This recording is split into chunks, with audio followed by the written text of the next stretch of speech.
Welcome in this Thursday edition of Gwynn Chris. Tony Gwynn Jr., Chris Ella, Matt Scraby. 4-hour show for you today. A little bit of everything. Well, not everything. We had to keep some of it on the overtime segment because it was so absolutely incredibly appalling that we knew we couldn't bring it to the regular show. Yeah, let's just get right to it. Get out of the way, yeah. Get this out of the way. We can't say what it is because it's so bad. Tune into our overtime edition. I don't know when Scraby's going to have it posted, but it'll be up there by 7:30 p.m. because I got the Scraby show tonight. So I'm gonna try to put up earlier. It's gonna be a late one, but just prepare yourself. This, what we thought was an upstanding young man, quickly has delved into disgust in his bathroom habits, and it's just something that you should take a listen to when you have a chance. It's something I can't believe anybody would ever do. And Scraby did it and admits to it. Yeah, it like proudly. And here's the other I did what I needed to do to save the situation. The other thing that's kind of irritating today, is Scraby often presents himself as, the guy that is doesn't like authority. No, he's gonna go after authority a little bit. He's gonna be his own person. He's gonna make his own decisions. Right. He's not gonna allow other people to rule his world. Great way to. It's kind of hard to do these days, though. Until you get into his world, right. And then all of a sudden the rules come This flying guy out. is like the officer cop. Yeah, he walked over here and he lived to tell about this, but he walked over here and grabbed my bagel and cream cheese and carried it out into the hallway. No, I didn't carry it out into the hallway. How you were so lucky that you survived that. I placed it on the table, which has been set up in the for hallway. food. In the hallway. For food. The interesting thing is, this is all after he had been complimenting. What were you calling it? The spread. What was the word you used? Schmear. The smear. He was complimenting your smear. My smear on my bagel. I gotta say that was professional bagel smearing. Like I can't do that myself. But anyway, he's walking around being an officer, office cop over here, a food officer. We got an email before we came back saying, "Please do not eat in the studio," and these guys continue to eat in the studio. So I just wording of the Chris's email, thing outside, like he's supposed to. All right, if Michael Valenzuela is listening, then I'm probably close to getting fired again. But I believe that the email said, please try not to eat in the studio. Yeah. Try not to eat in the studio. You guys have not tried not to. So that you know, just so everybody knows out there, I'm trying not to, but it's not coming around. If Michael Valenzuela is listening, I would punish these two because they do not listen to orders. Okay. Yeah. Well, nevertheless, you guys are crazy. Scraby is we're crazy. Wait till people listen to the overtime segment. You should not be calling anybody. This is not crazy. a new story. This has been out there for years. Yeah, well, it may be in your circle, not this new circle that you're in. Right. This is uncharted territories for most of us. You know what I'm saying? I don't think any of us have ever thought to do this. I did what I had to do. Well, yeah, you keep saying that. You will listen to the overtime segment later. You can be the judge. All right, let's get into some sports. The Giants.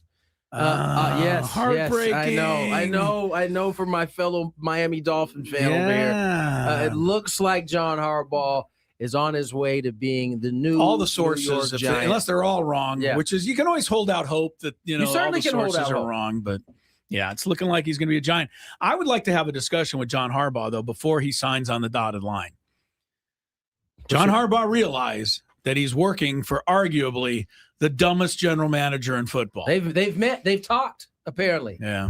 Maybe John Harbaugh wants a really dumb general manager that he can oust quickly so that he can take over. I was surprised about this too because he said he wanted to pick his own GM.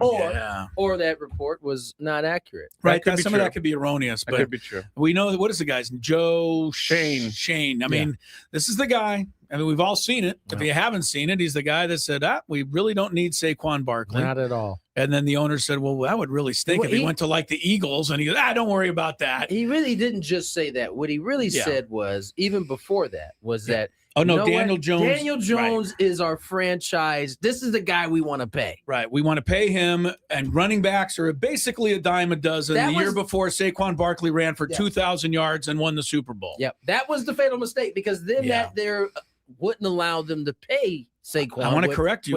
I want to correct you on one thing you just said. It actually wasn't a fatal mistake because he's still the general manager. Great point. Like the Giants said, he messed one up. It's okay. We'll give him We'll give him a. Never mind, the same team in our whole division has won a Super Bowl, and then the all-time thing that we always loved was the fact that after Saquon was officially a free agent, before he hung up, remember he said to Saquon, "Hey, give us a shot. Give us a shot." If somebody offers you something, will you call us and give us a shot? And Saquon said, sure. Yeah. That's what I'll do. I don't believe he ever called the Giants before signing with the Eagles. That would be my instincts on that particular situation. But, Harbaugh's – the thing that's going to be interesting with Harbaugh, I think, he's going to be working with a quarterback that people are now trying to compare to Lamar Jackson, and I don't know that that's fair because nobody's Lamar. But, Jackson Dart runs around a little bit, so he's got that. But everybody we talked about Harbaugh, and this isn't necessarily a negative, but they say that he's more of a CEO. He oversees the operation. Everybody else does the work. He doesn't necessarily call plays offensively or defensively. I don't know that he's going to, be at the feet of Joe Shane in the GM's office, but he is going to turn that. I think he'll turn the attitude of the Giant program around and give them kind of a winning edge, but we'll see. CEO, head coaches have success. I think of Tom Coughlin as one of those type of CEO, like depend on your coordinator and your coordinators to kind of run the offense and defense. There's nothing wrong with it, and good people surround themselves with other good people, and that's what John Harbaugh does. Look, I think it's the smartest one of the group. I do. I looked at the Falcons, and I know Adam. The teams you think this is right, the best and I know fit. Adam Klug would like me to say that the Falcons are the one, but the Falcons are a horrible organization in general for years and years and decades. They don't really have any other than one Super Bowl appearance that they'd probably like to forget. Actually, the second one they'd like to forget that one too. Yeah. But the Falcons have done nothing. The Dolphins, I've discussed this. He's smart enough to know what kind of owner he'd be going for there, and he's not going to get involved. So I think the Giants is the best call. Did you guys listen or watch that video I sent you? Of course I did, about how the Dolphins embarrassed Mike McDaniel much more than it needed to be. But that's typical of what bad owners do. They don't read the room. Maybe that's why he didn't end up. I don't think, and for those who didn't see this video, Tony sent it to us. And what happened, apparently Mike McDaniel was in the middle of meeting with his players 3 days after the season, doing exit interviews. 2 days after he said, I'm going to be a part of the after GM he was expecting to be part of everything going forward. So he's meeting with players. He's saying, hey, this is what I need you to do in the offseason. I want you to work. I want you to lift. I want you to do whatever.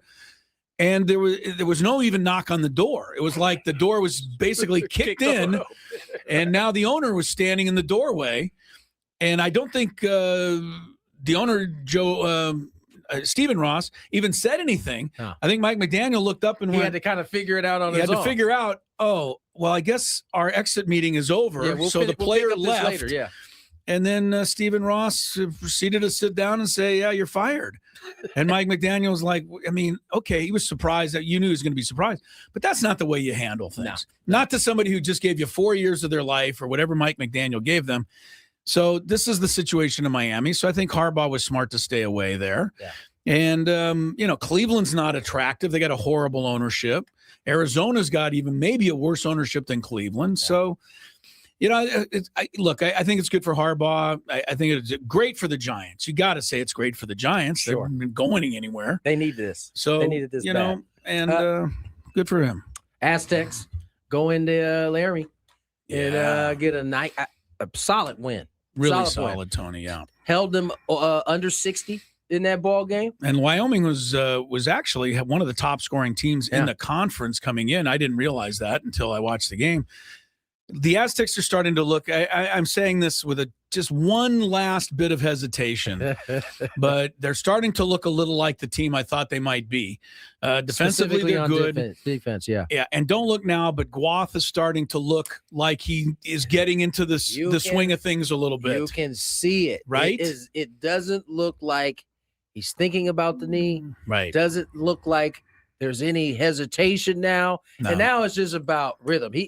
The last 2 games, I thought that he is, at least the way he's moving, have been his best. Yeah, and don't just look at the 7.6 rebounds. Look at how he looked out there. Yeah, 100%. And I agree with that, Tony, 100%. He had a block shot in there, looking at a very block party, very much like he does. Yeah. The other guy who I thought is starting to get a little better and maybe is starting to relax and just say, hey, whatever's going to happen is going to happen, is Miles Byrd. Yep. 12 points. It's not, again, the points, but 4 assists, 3 rebounds, 2 block shots, 1 steal. That's what he does. Yeah. He fills up the scorebook with all kinds of different things to help you win. I'm really happy with those 2 guys. Shout out to BJ as well. He's been the most the guy. Consistent. Wouldn't he have to be the MVP of the team if he voted today? I would think so. Yeah. And his play at the end of the first half was pretty cool. Yeah. He inbounded the ball under his own basket with 6 seconds left, got the ball right back on a pass, raced up the sideline. I don't know who set that pick. I think it was Guath, was standing there. The guy guarding BJ ran into Guath like he splattered into a wall. He did. It was a legal screen. He was standing there the whole time. And then BJ kept on running, racing the clock, and laid it up over the outstretched arm of another guy to beat the clock. That was a hell of a play. Yeah. So good win. Performance from the Aztecs. Win. All right, let's get to break. Reminder, we are here live from the Bill House Studios. We know how. Let's get to break. On the other side, college sports continues. They don't listen to us, Tony. To take a hit. We'll get into that. The weather in this Rams-Bears game. I have breaking news. Is it real breaking news? I'll tell you in the break. Okay. More Gwynn Chris on the other side. Spend an evening.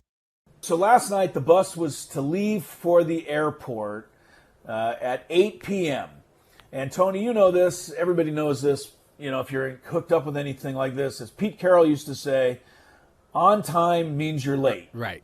So Amy's the young lady who handles all the travel and puts together the itinerary. So we're just about ready to leave. TJ Lacita. She stands up as the bus is kind of rumbling to life. And she goes, okay, everybody get your passports out. I want to make sure nobody leaves without their passport. Because, again, you are talking to college kids here, and you don't want college kids, huh? That's what she thought she was talking to. She thought she.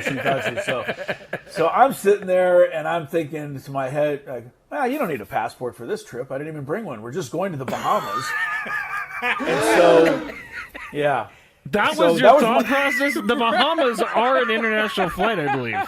This is almost equal to the fact that North Dakota borders Canada. I think it does equal that scrape. Actually, I forgot all about that. Yeah, I forgot about it too, buddy. Right. So for whatever reason, I did not bring my passport. I'm sitting there, and I'm like, my stomach, you have your sinking feeling. And I'm like, what? Ever do that? Yeah, thank you. And I was like, oh no, I don't have my passport. Here's my second thought, guys. If I just quietly call Lori, because the flight wasn't until 10 o'clock. You got some extra time. So I said, if I call Lori and just have her bring my passport down to the airport, I'll be able to get away with this without everybody knowing that I blew it. Because that isn't a factor here. You don't want to be embarrassed. So she's in the back checking the players' passport situation out. And I'm having this argument with myself. Oh, no, what do I do? And so my first thing is I'll call Lori and I'll just say, hey, can you, I blew it. I forgot my passport. Can you meet me down at the airport?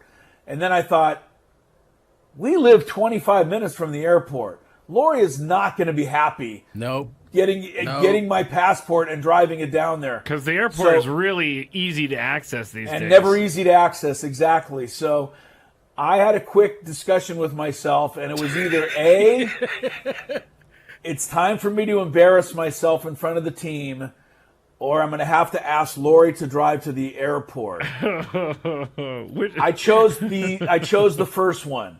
So I said, oh my goodness, I can't believe I forgot my passport. I don't have it.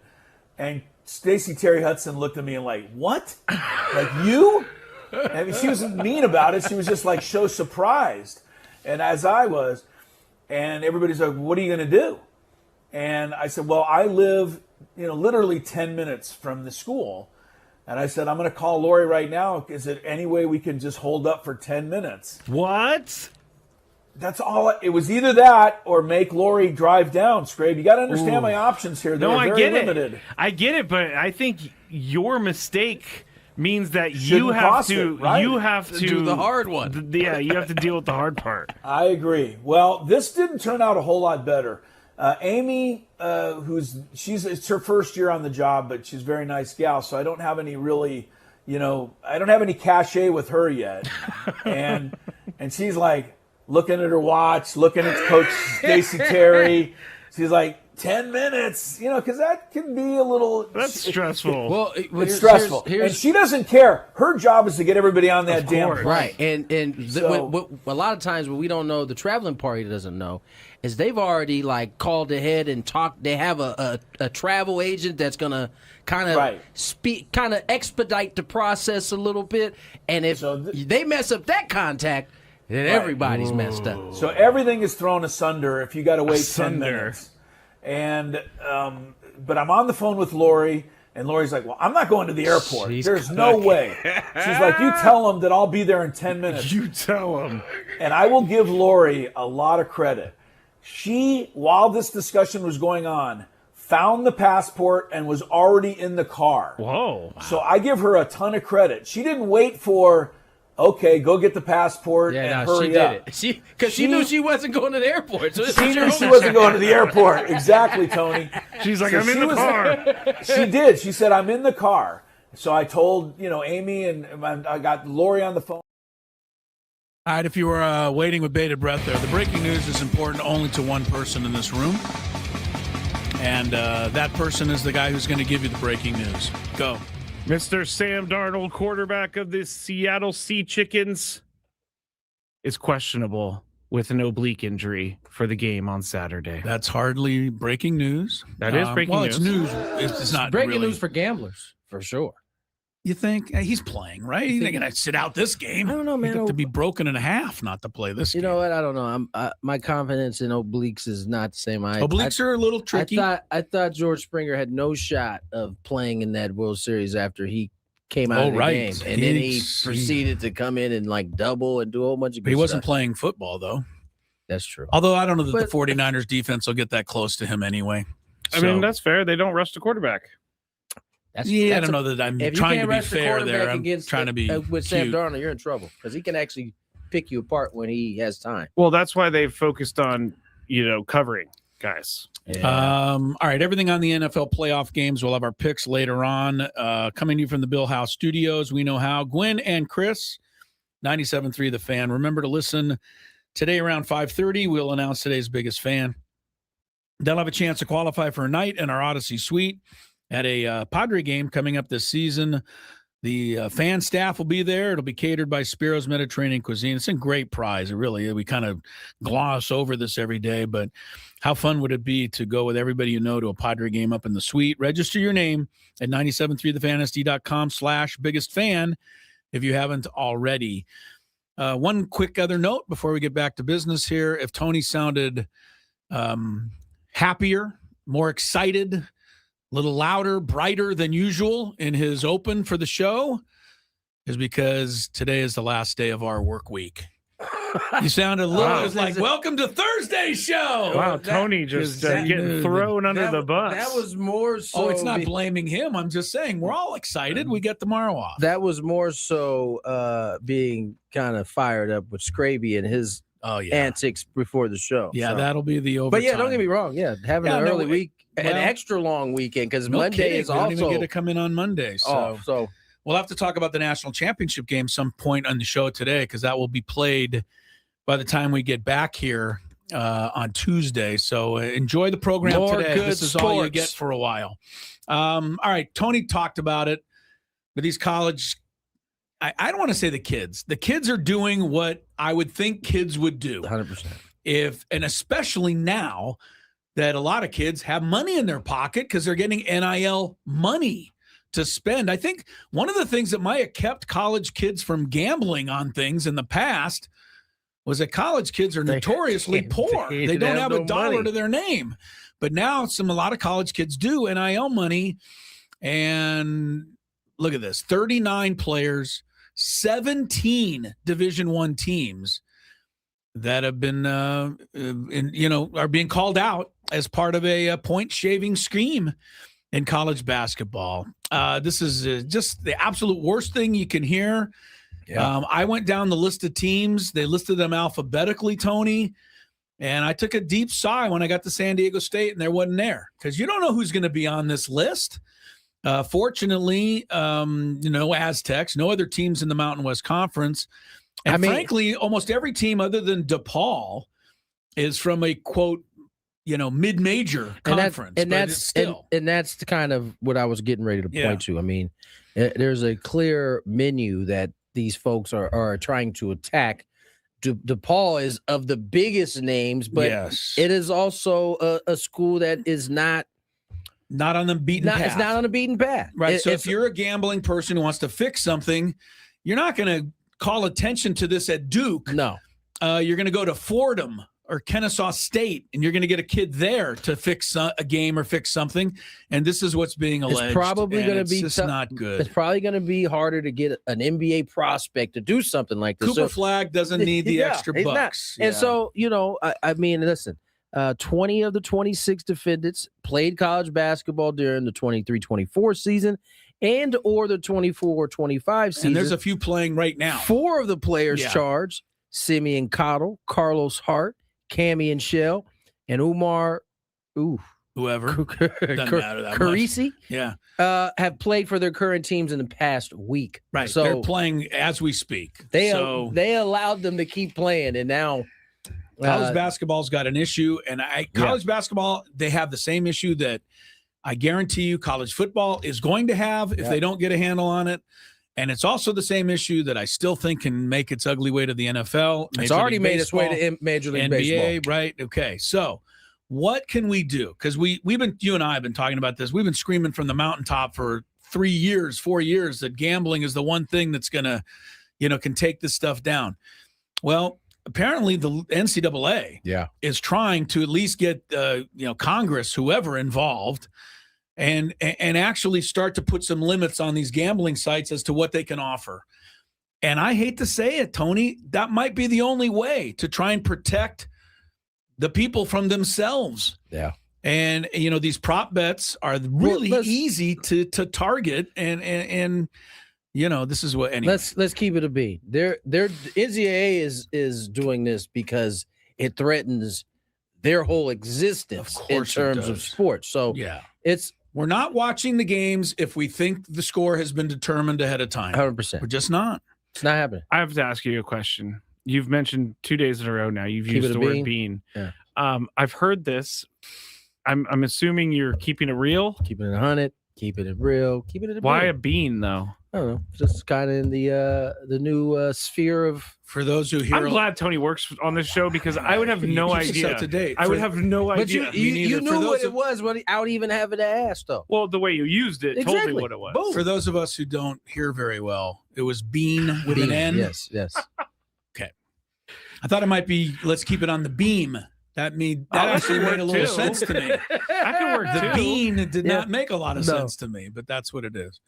All right, so we're gonna see. We'll keep an eye on this thing. I'm tired of screaming from the mountaintop. We've done the screaming that we can do. I will say that the morons in the NCAA who a few months ago thought it'd be a good idea to legalize gambling for the kids have got to really feel like donkeys at this point. Well, this was before, right? So. I'm sorry, I know, but now that this has all come out, you can't. It's a good thing that the SEC commissioner, who I never support, Sankey? But I will this time, came out and said you've got to not allow kids to gamble. Make it like Sankey's not the he's wasn't he the one that Sankey's the SEC commissioner, right? I believe. Yeah. What did I say? Did I say something? I think it's the NCAA commissioner that you're talking about, right? No, but the NCAA was the ones that came out and said we're going to just let college kids gamble. It's legal. Everybody else is doing it. Yeah. Sankey was the one who said, you're really being stupid here. Don't do this. Yeah. And then they listened to him, and they reversed their decision. But you know why he did that? It's because he's not getting a cut of this gambling money. He doesn't need any more money. Sankey does not need any more money. The second richest commissioner on earth behind Roger Goodell is Sankey. Is that true? I don't know, but it's got all the money that the SEC teams pay out. I mean, Sankey's, I'm sure, making pretty good bean. So someone said if a gambling, did I use that incorrectly? I don't know if I've heard it used that way. Yeah, right. I don't think I used it right. If a gambling scandal hit college sports, that's the end of the NIL era. It's already hit college sports, and it's not the end of the NIL era. No, it's not going to be. Not. There's too much money floating around. And it's hitting college sports now even more because of the NIL era. Again, I remember a day, sorry, before you play the song, but I'm going to go back when your dad played, Tony, at college, and many years after that. College athletes were not allowed to have a job. Yep. So I couldn't have a job when I got to so you didn't get one either. So right. So think about that. This is how ridiculous it was to the other extreme. You had to you were getting a scholarship. Everything was paid for in that regard, but you didn't have $10 to walk around with and go buy a Coke. You couldn't take $10 from You couldn't have anybody give you the money, and you weren't allowed to get a side job to make a little money. No. So that's how absurd it used to be. And now, of course, it's flipped the other direction. The pendulum has swung all the way. I bet you it's really easy for these people to find kids that will help them out. For sure. You just pay attention to who seems like they're in need, and then they go talk to them. It's probably even more highlighted now because you got the NIL kids. Yep. And then you got the rest of the kids that aren't getting NIL. Like, hey, this guy's making a lot of money. You want to make some money? Of course. Nobody will ever know. And there's prop bets on everything until they do. Until you're getting indicted. The 6th to 7th player on the team can have a prop bet of 2 assists. I mean, just something so inane that there's no way you'd be able to watch it. I mean, the one way you could do it is only take the things that are positive that can come as a positive. You can't bet the other way? Right. Like under. You can't but then the books will lose. Yeah, that's true. Can't do that. Yeah, they're not going to do that. So just don't do it.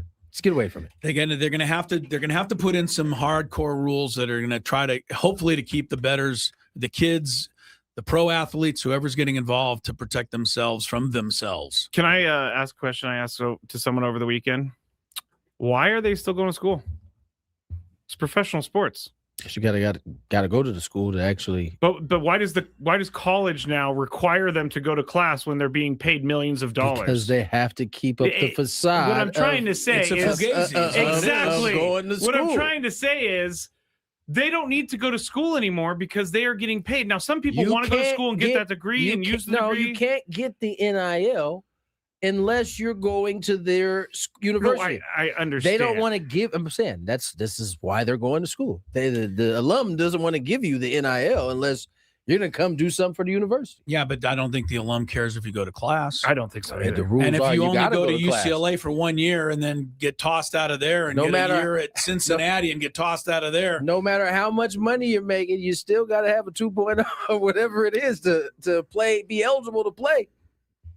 I think that's kind of in question, potentially. KG says the mob needs to get back involved because it means more when Rocco comes and shows up with a crowbar. That would stop the gambling, he says. All right, Gwynn and Chris underway. A lot more things that we haven't even got to yet. NFL playoff weekend. Sam Darnold now, was it questionable? Questionable with an oblique. All right, that's the latest NFL news. Harbaugh's in the Giants. And more to come. The biggest guests. What are we doing, guys? I'm going to see the museum for the first time ever. It's going to be sweet. See my dad's plaque. See where Trevor's plaque is going to be. It's going to be pretty dope. Chris, I'm going to go to the Hall of Fame for the second time because I went earlier today, but I'm going in to see Tony go into the Hall of Fame. So. All the way straight and back left. Straight back left. Straight on that back wall. This one? Yeah. How you feeling, Tony? I don't know how I'm feeling right now, honestly. Excited? I'm definitely excited. Hello, Eric. How you doing? Pretty good.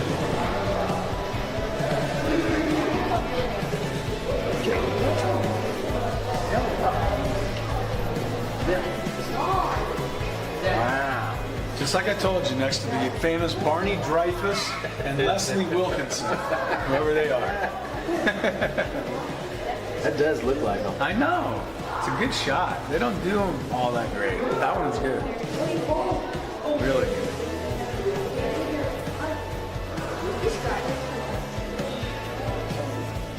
I missed a year. 300. Must have been bad. Huh? I used to be. Not anymore, though. Oh, it's so cool. What team did you play on? I can give you a long list of them. Brewers, Padres, Dodgers, Phillies, Nationals. What position did you play? I played outfield. This was my dad.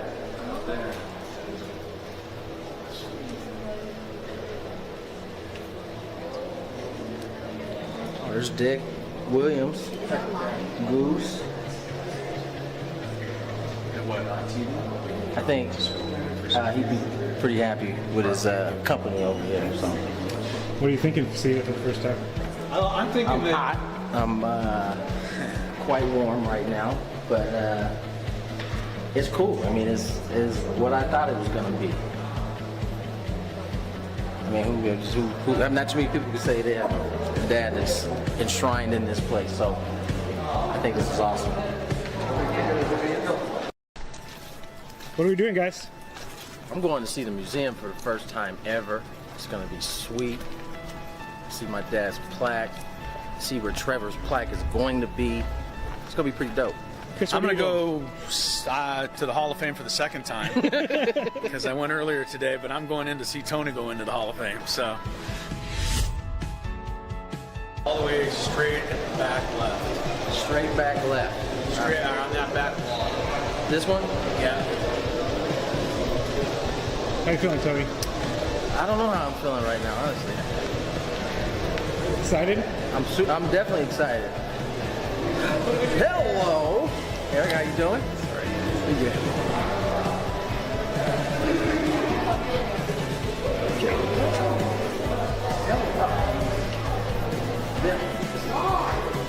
Wow. Just like I told you, next to the famous Barney Dreyfuss and Leslie Wilkinson, whoever they are. That does look like them. I know. It's a good shot. They don't do them all that great. That one's good. Really good.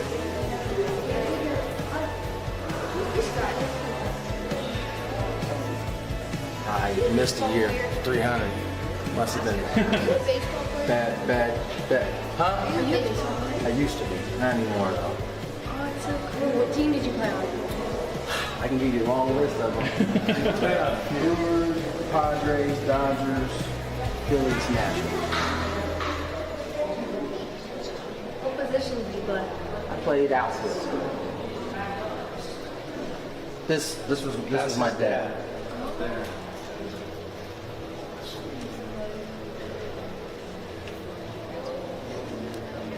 Oh, there's Dick Williams, Goose. I think he'd be pretty happy with his company over here. So. What are you thinking of seeing it for the first time? I'm thinking I'm hot. I'm quite warm right now, but it's cool. I mean, it's what I thought it was going to be. I mean, who not too many people can say they have a dad that's enshrined in this place. So I think this is awesome. What are we doing, guys? I'm going to see the museum for the first time ever. It's going to be sweet. See my dad's plaque. See where Trevor's plaque is going to be. It's going to be pretty dope. Chris, I'm going to go to the Hall of Fame for the second time because I went earlier today, but I'm going in to see Tony go into the Hall of Fame. So all the way straight at the back left. Straight back left. Straight on that back wall. This one? Yeah. How you feeling, Toby? I don't know how I'm feeling right now, honestly. Excited? I'm definitely excited. Hello, Eric. How you doing? Pretty good. Tony Gwynn Jr., Chris Ello, Matt Scraby, Mikey Vares joined our good buddies Ben and Woods in the morning. How did he not win Coach of the Year? I'm going to say it one more time. You still are on that, huh? Yeah. Yeah. He didn't win it.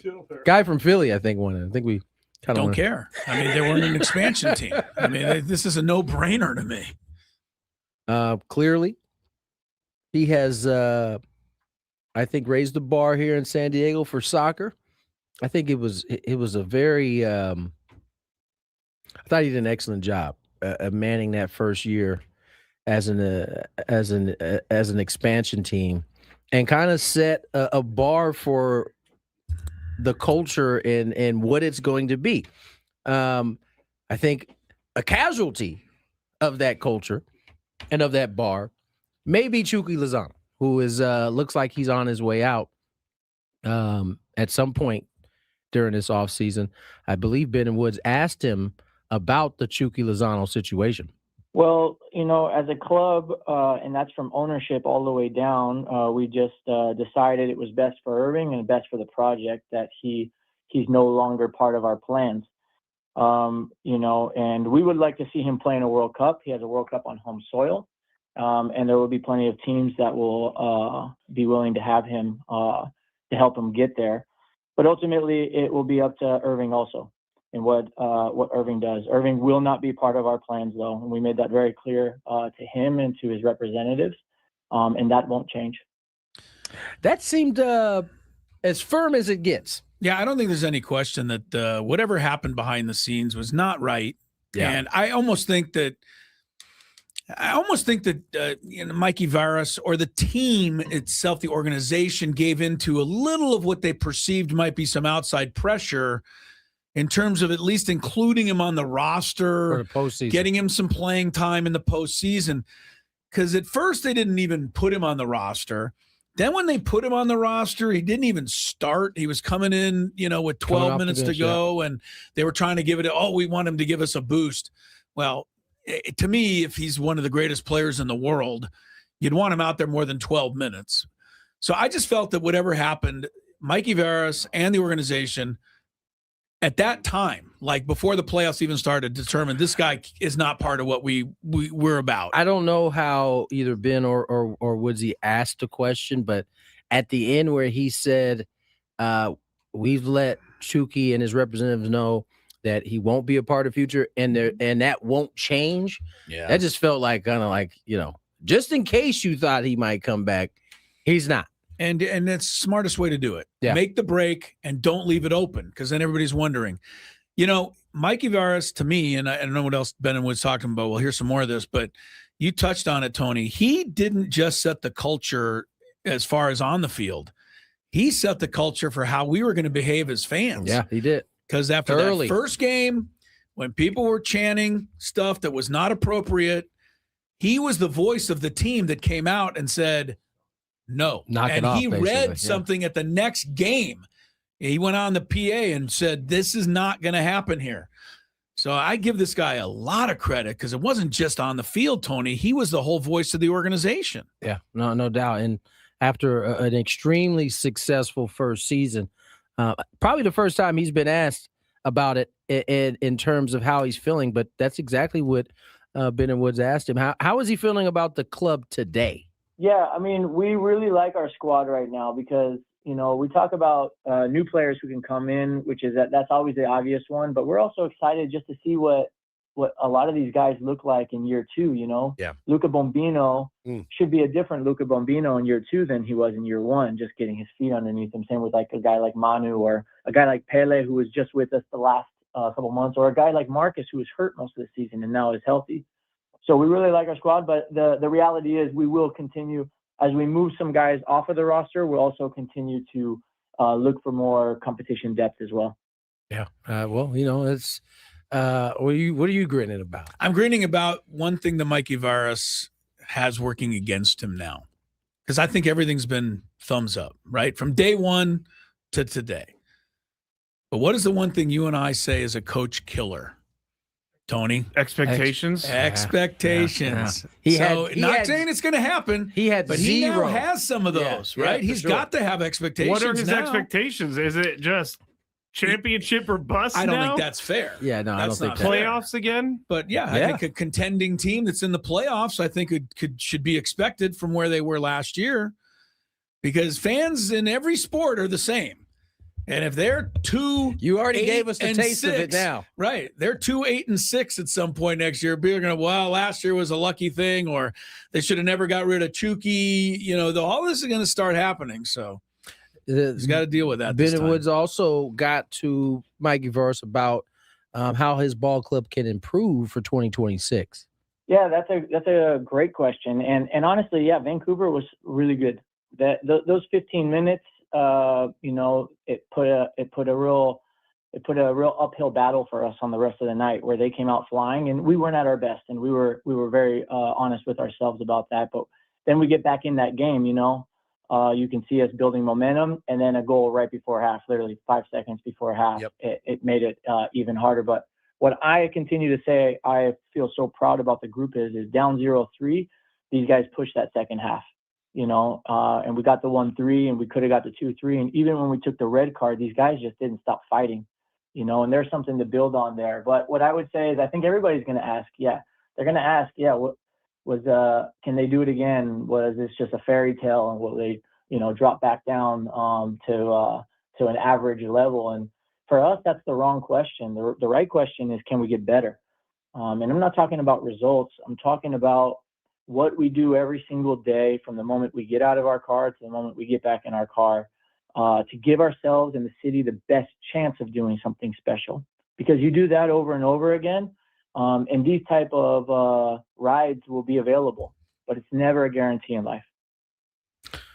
Every time I listen to Mikey Vars, says the right things. I like him more and more. Yeah, for sure.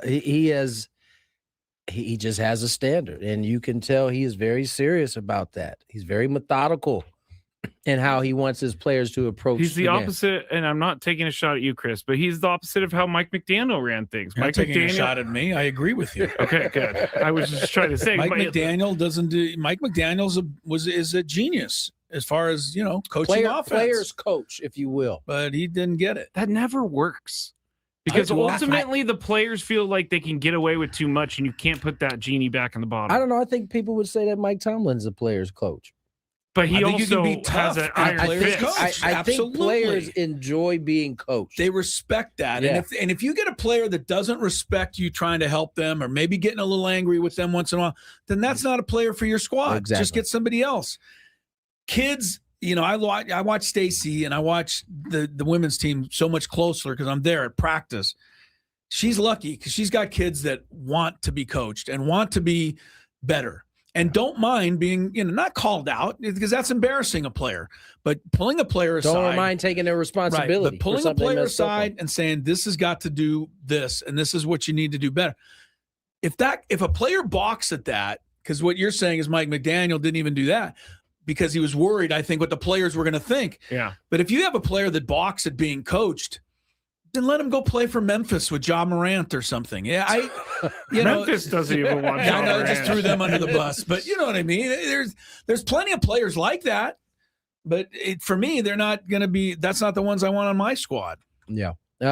Lastly, the good news that came out this week was that Anders Dreyer signed an extension with the club. He was asked from Ben Woods, what does that mean for the club?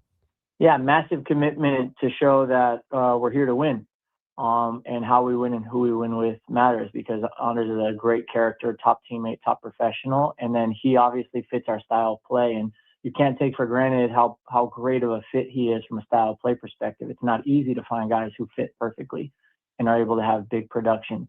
So from a coaching perspective, we're just so happy to have him on our team. Yeah, he's he was the standout player. Got to be the San Diego Athlete of the Year. If you got somebody better, let me know. But I mean, of all sports, all San Diego guys, he's got to be the one, right? I would think so. I'm not thinking of everybody offhand, but I mean, what he was able to do from the very first goal of the season, he scored it. And he just kept going from there. Finished second in an MVP. Right, second season. in the MVP balloting. So I like what he said at the beginning. He said, we spent money to show our commitment to winning, which is how you do it. You do it, and then you talk about it. Can we go back to our Aztecs? I know we just kind of hit on them a little bit as we got a few more minutes. I will talk about wins all the time. You mentioned Miles Bird. The defense, I don't think we really touched on in that. Starting to figure it out. That's the thing that you look at and you feel good about. 57 points. It was becoming a norm there for a minute. They were going over 70 every game. To hold this team to 57, which, as Chris pointed out in the first segment, was the highest scoring team in the Mountain West coming into this game. I didn't know that either. They shot nothing but threes. Yeah. But they didn't get very many good looks last night. No, and the boards. I can't say it enough. They ended up tied in rebounds, but it didn't feel like that. It felt like the Aztecs were getting the defensive rebounds, and Wyoming wasn't getting a ton of second chances like we've seen some of these other teams have. You know who I just continue to appreciate more and more, and I think I think almost every Aztec basketball fan is going to agree with me and nod their head. Miles Heide just doesn't seem like I want him with this group. You got Waters and Guath and Bird and these star athletes that are, just incredibly off the chart, right? And then you got the lumbering Miles Heide, who, with all due respect to Miles, shoots free throws like he's throwing a brick at the glass. But Tony, how many plays does he make to help you win a game? And I don't care how many points he scores. He had 4 points last night, 2 rebounds. You might say he didn't do anything. He always does something. He's always there to help you win the game. And I think that's one of the secret sauce things we talk about with Dutcher. He recognizes that. He doesn't just look at the stat sheet. There's way more to basketball than the numbers. I'm going to go to Stacy again. Stacy has a really good saying this year with the women's. She calls it TNT. And you would think TNT obviously stands for what you think, TNT. Or explosives. Right, explosives, something like that. Exactly. Or the network. Right, that's what you were thinking of. Her TNT, and it's a message she's talking to her kids about, and I really like this, takes no talent. And what she means, and I think what we could all gather from it, is effort. Yes. That takes no talent. You don't need any skill to try hard. And, understand the scouting report, go out, do what you're supposed to do. I really like that saying. And I think that, both of those schools, kids do that on both teams. So. Yeah. Reese Dixon Waters had one of his better games as well. He led the team in scoring. You mentioned Miles Bird. The other guy I'm starting to really like is Tay Simmons. Yeah. He's a mini Miles Heide. He's learning. He's probably more talented than Miles Heide. I think he is. Yeah, he's a little more athletic. Yeah. He's a bull in the shop and just kind of for his size, he's not super tall, but he looks big in there. He's strong, though, no man. He's strong. I would not. The old what do they talk about? Bringing the lunch pail. He brings a heavy lunch pail in there, and if you want to keep him off the glass, you're going to need to buck up because he's going to hit it hard. I'm starting to believe in this team a lot more than I did 2 weeks ago, and I think the Nevada game was the turning thing, or I feel like it was. I did say earlier that I had one reservation, and that is if you look at the standings in the Mountain West at the moment, Aztecs are 6-0, obviously. Utah State 6-0. New Mexico, Nevada, Grand Canyon, UNLV. Those are the teams that are over 500 record-wise. Yep. The Aztecs play 4 of those in the next 5 games. So I'm not saying they played the dregs. I'm saying, but now they're playing the other teams. They got to go to Grand Canyon. That's not a tough. They haven't played well there in the past. Have they gone there one other time? I believe they got to go to UNLV again. They got to go to UNLV. They normally play well, but they definitely got to go to Utah State in I think it's next Saturday or close to next. I'll look it up, but they got that one soon too. And the home games coming up are not easy. New Mexico this weekend is 5-1, so that's going to be a good test to see where they're at. Yeah, no doubt about it.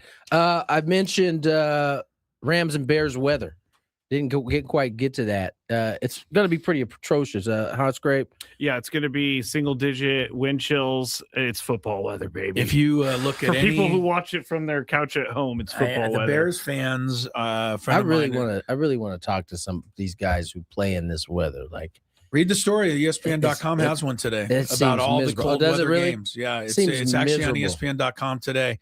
The Bears fans are all sending out tweets of shots of it's not the Sears Tower anymore. It used to be the Sears Tower. The Willis Tower. Whatever it is, the Willis Tower. But you can't even see the top of it. The clouds are so forbearing. The wind is blowing. There's stuff. They're sending this all out. They want Rams players and people to see it. They want them to be cold before they even get out there. We are waiting for you. I didn't know that Bears fans could replace Lions fans as the most annoying fans in the league. I did not know that. You know what? Where have you been? I mean, Bear fans have always been Bear fans. Wait a minute. Let's start that one again. No. I already made the statement. How did the Lions fans become the most annoying? Yeah, what did they do? Oh, what did they do? They were getting on my case about the 49ers, and then the 49ers beat them in the NFC Championship, and then, everybody stopped talking. The worst, most annoying fans in the league 49ers. Are you. There is no argument. No. Everyone who listens to this show, I don't even think people that are, Scraby supporters. Bears fans are legitimately arguing for Caleb Williams to be MVP of the league. And you would probably delusional. You'd put a vote for Brock Purdy and delusional. The same thing. No, I wouldn't, because he hasn't played enough games. You know who we should talk to?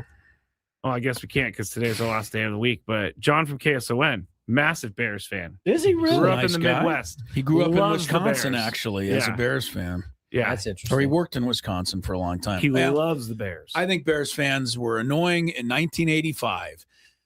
Most fans who win dominantly are annoying. Yeah. And that's why the 49er fans win. And most annoying because you've been consistently winning for the last 4 decades, which makes you the most annoying. There, I accept. Although it's been a while, I just want to point that he's out. Getting it's back been 90 since 1994. Yeah. Wait till they win. You guys aren't far off from like being in that Cowboy. If they win, no, they've been to the Super Bowl since. I understand, but the Cowboys have not. The only difference is you guys don't pop off. Well, you do, but all 49er fans don't pop off the same way Cowboy Saturday fans. night. Tony, otherwise, you'd be in the same exact boat. I am turning my phone off. Even if the Seahawks fall behind 3-0, you know what is going off. When I texted you guys last week, I was like, I know I'm going to ruin this for Chris, and I don't care. I need to shoot this text off saying bang, bang. I was waiting for it. The moment the final whistle was blown. I waited. I was just looking at my phone like this the whole time. I waited. And eventually you did not disappoint. As soon as they get in position to win the game, I get grumpy. My wife's like, what's the matter? And I just say one thing. Scraby. And she's like, I get it. All right, real quick. We got a minute here. Yes. Scraby. Yes, all right, we got Scraby didn't tell you yet, but I think this is good. We've been talking some Aztec basketball here. We do have 2 tickets to this game Saturday. That's a great game. Aztecs, New Mexico, 5:00 Saturday at Viejas Arena. I'm assuming you would like to win them out there. So pay attention. First person with the correct answer at 833-288-0973 is going to win. Tony, I'm pretty sure you'll know the answer to this. That's the only clue I'm giving out there. Who am I? I grew up in Pasadena in the mid-'70s. I played at New Mexico in the late 70s, and I was on a team that scored 97 points a game one year to lead the nation. We were 4th ranked overall. I was All-American that year at New Mexico, averaging 16 points a game. I was a 3rd-round draft pick in the NBA in the late 70s. I spent my entire 12-year career with one team. So who am I? I'm giving clues. I was once the NBA Defensive Player of the Year. Name me. I don't think anyone will know this. You know. I know it. This player went to New Mexico, thus the question. So if you can figure it out, 833-288-0973, you'll get to go see New Mexico and the Aztecs. The gondola pulls in. Yeah. It goes very slow. Yeah, it slows down like for everybody. Really slow. As we're getting off, over to my left, there's a couple getting in the gondola, going up the mountain. So it's the opposite for them. They're standing there. The gondola comes up. The door opens. You step on. Well, there was a commotion. Uh-oh. There was a commotion. Someone fell? There was a commotion, and Lori goes, hey, there's a commotion. She said commotion? I don't think she said that. But we go kind of, not hustling, but walking over there quickly. There's a lady who has fallen as she's trying to get into the gondola. She's now got one leg in the gondola. Oh, no! The other leg and body trapped underneath the gondola. 90. No, she's probably in her late 50s. How do I say this best? Oh, she's heavyset? She's in the shape of somebody who's in their 70s. You've got to rescue the poor lady. She's trapped under the gondola. Of course, as soon as she falls and there's the commotion, the guy running the station stops the gondola. Okay, I was going to Which means everybody on the mountain and 4 miles away has to stop. Everybody has to stop while we try to extricate the lady from the gondola. Okay, let me ask you a question. Underneath the gondola. She's got one leg on the gondola. The rest of her body is underneath the gondola. And when I arrive to see what's going on, I'm kind of the first or second person there. You're a first responder? Pretty much. The guy running the gondola place is busy stopping traffic. The ride. Yeah. No, he's stopping the ride. Oh, okay. All right. So we're kind of first there. Lori's behind me. The lady's on her back. She's looking straight up in the air. And the only description I have is one of utter panic and utter terror combined with total helplessness. Oh, I thought you were going to say embarrassment. No, total helplessness. She's not only trapped, but she's not even remotely doing anything to help herself. She's kind of in a panic, and you think something terrible is going to happen, or she does. Okay. I go over there. First thing, breathe. That's what you said? I told the lady to breathe. Good. That's good. I said, you're going to be okay. That's good. Just breathe. That's good. Try to relax. No, that was the perfect thing you could have said. As I'm stupidly pulling this 250-pound gondola, trying to pull it off of her. Yeah.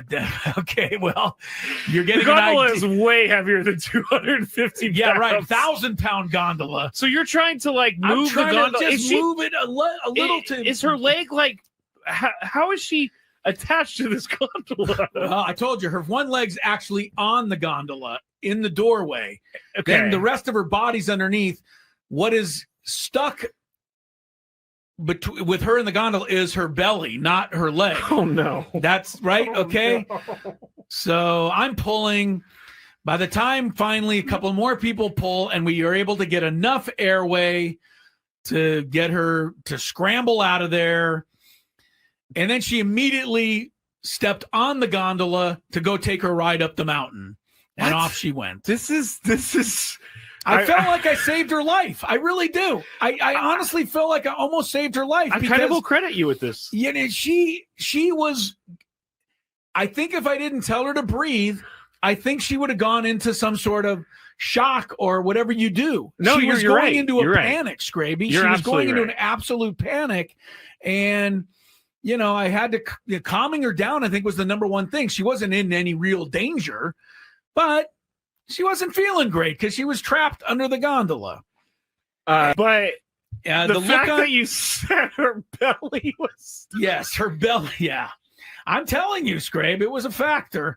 And there was, there's a couple of people pulling on an arm trying to drag her out. I'm crying. I know. There's people on the other side with her arm, and they're trying to drag her. I'm lifting the gondola so she can get a little room to get out of there. You're like, hey, I'm going to take the gondola. It's lighter. All right, I didn't say that. You did, but it was quite the scene. I am happy that she's okay, obviously. She's fine. If she this got was right on the gondola. If this was a worse story, I would not be laughing, but she's fine. You did probably help her a lot more than you think you did. I think so, because she was able to calm down just a tad.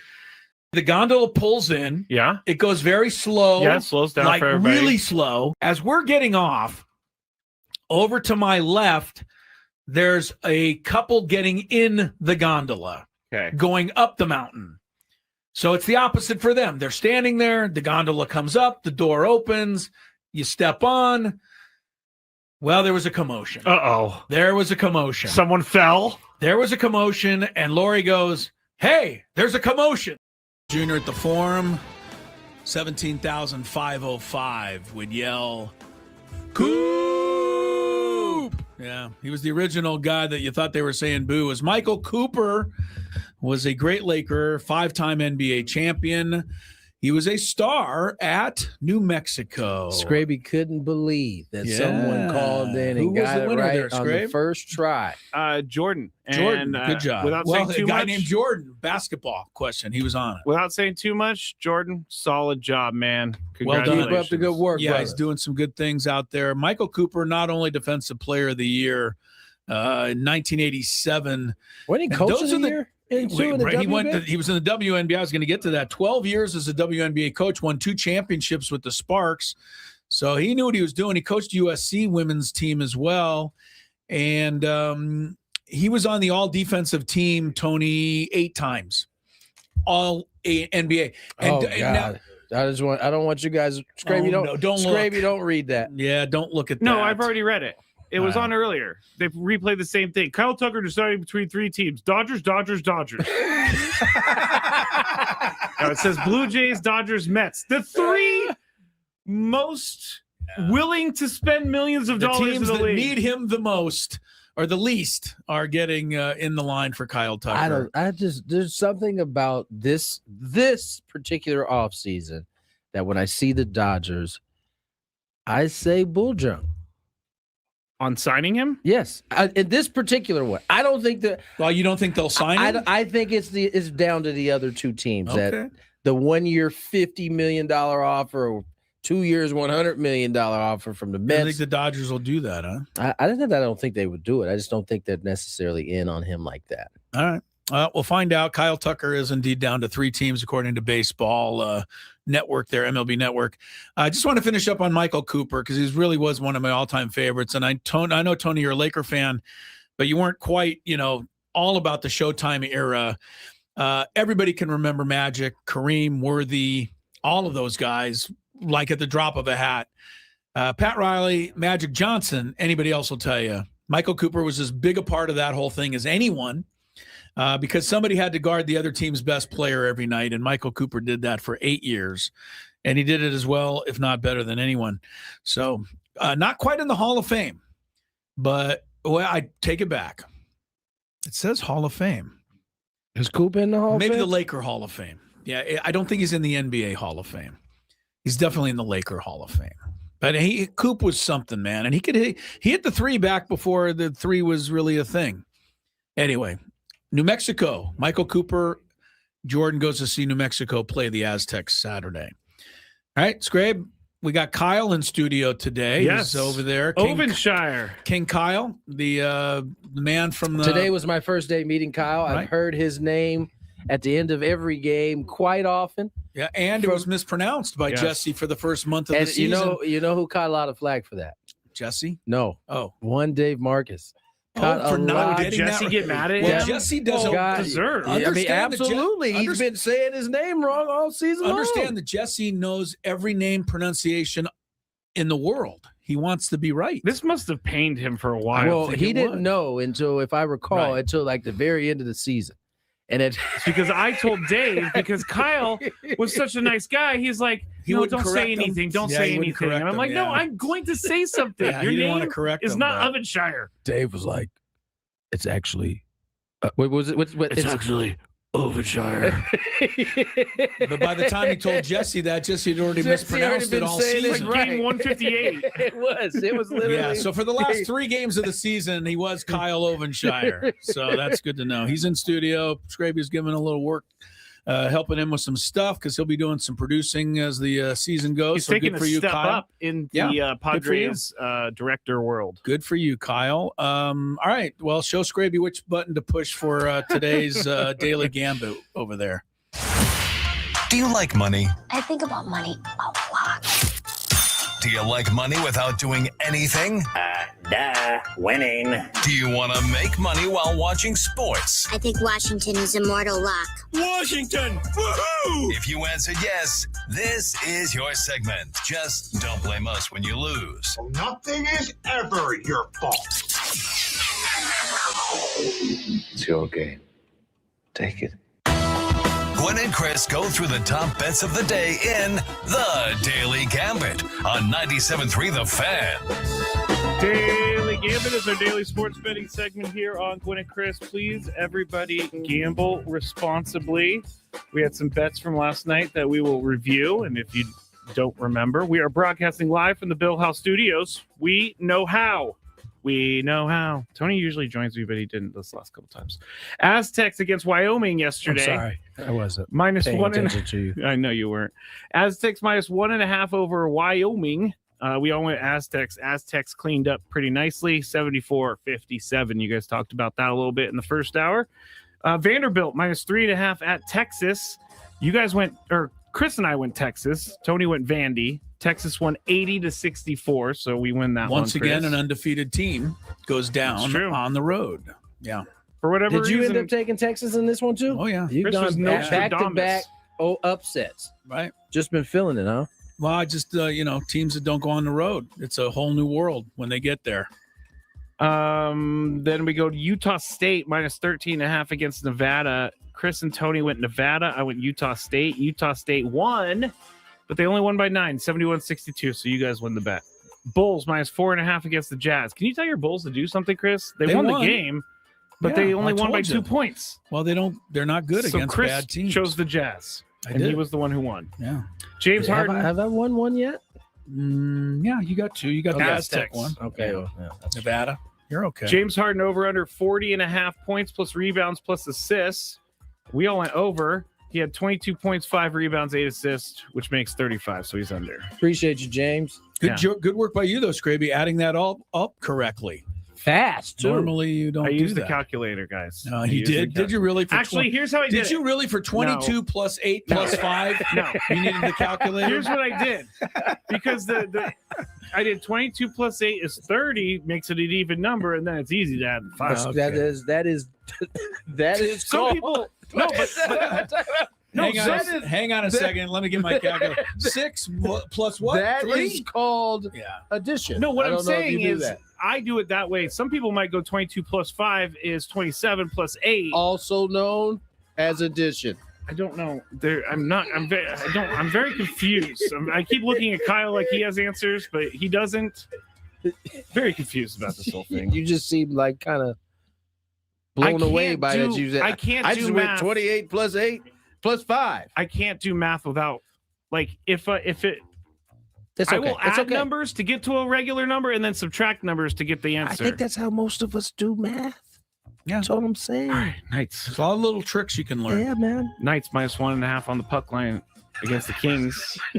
Chris and Tony went Kings.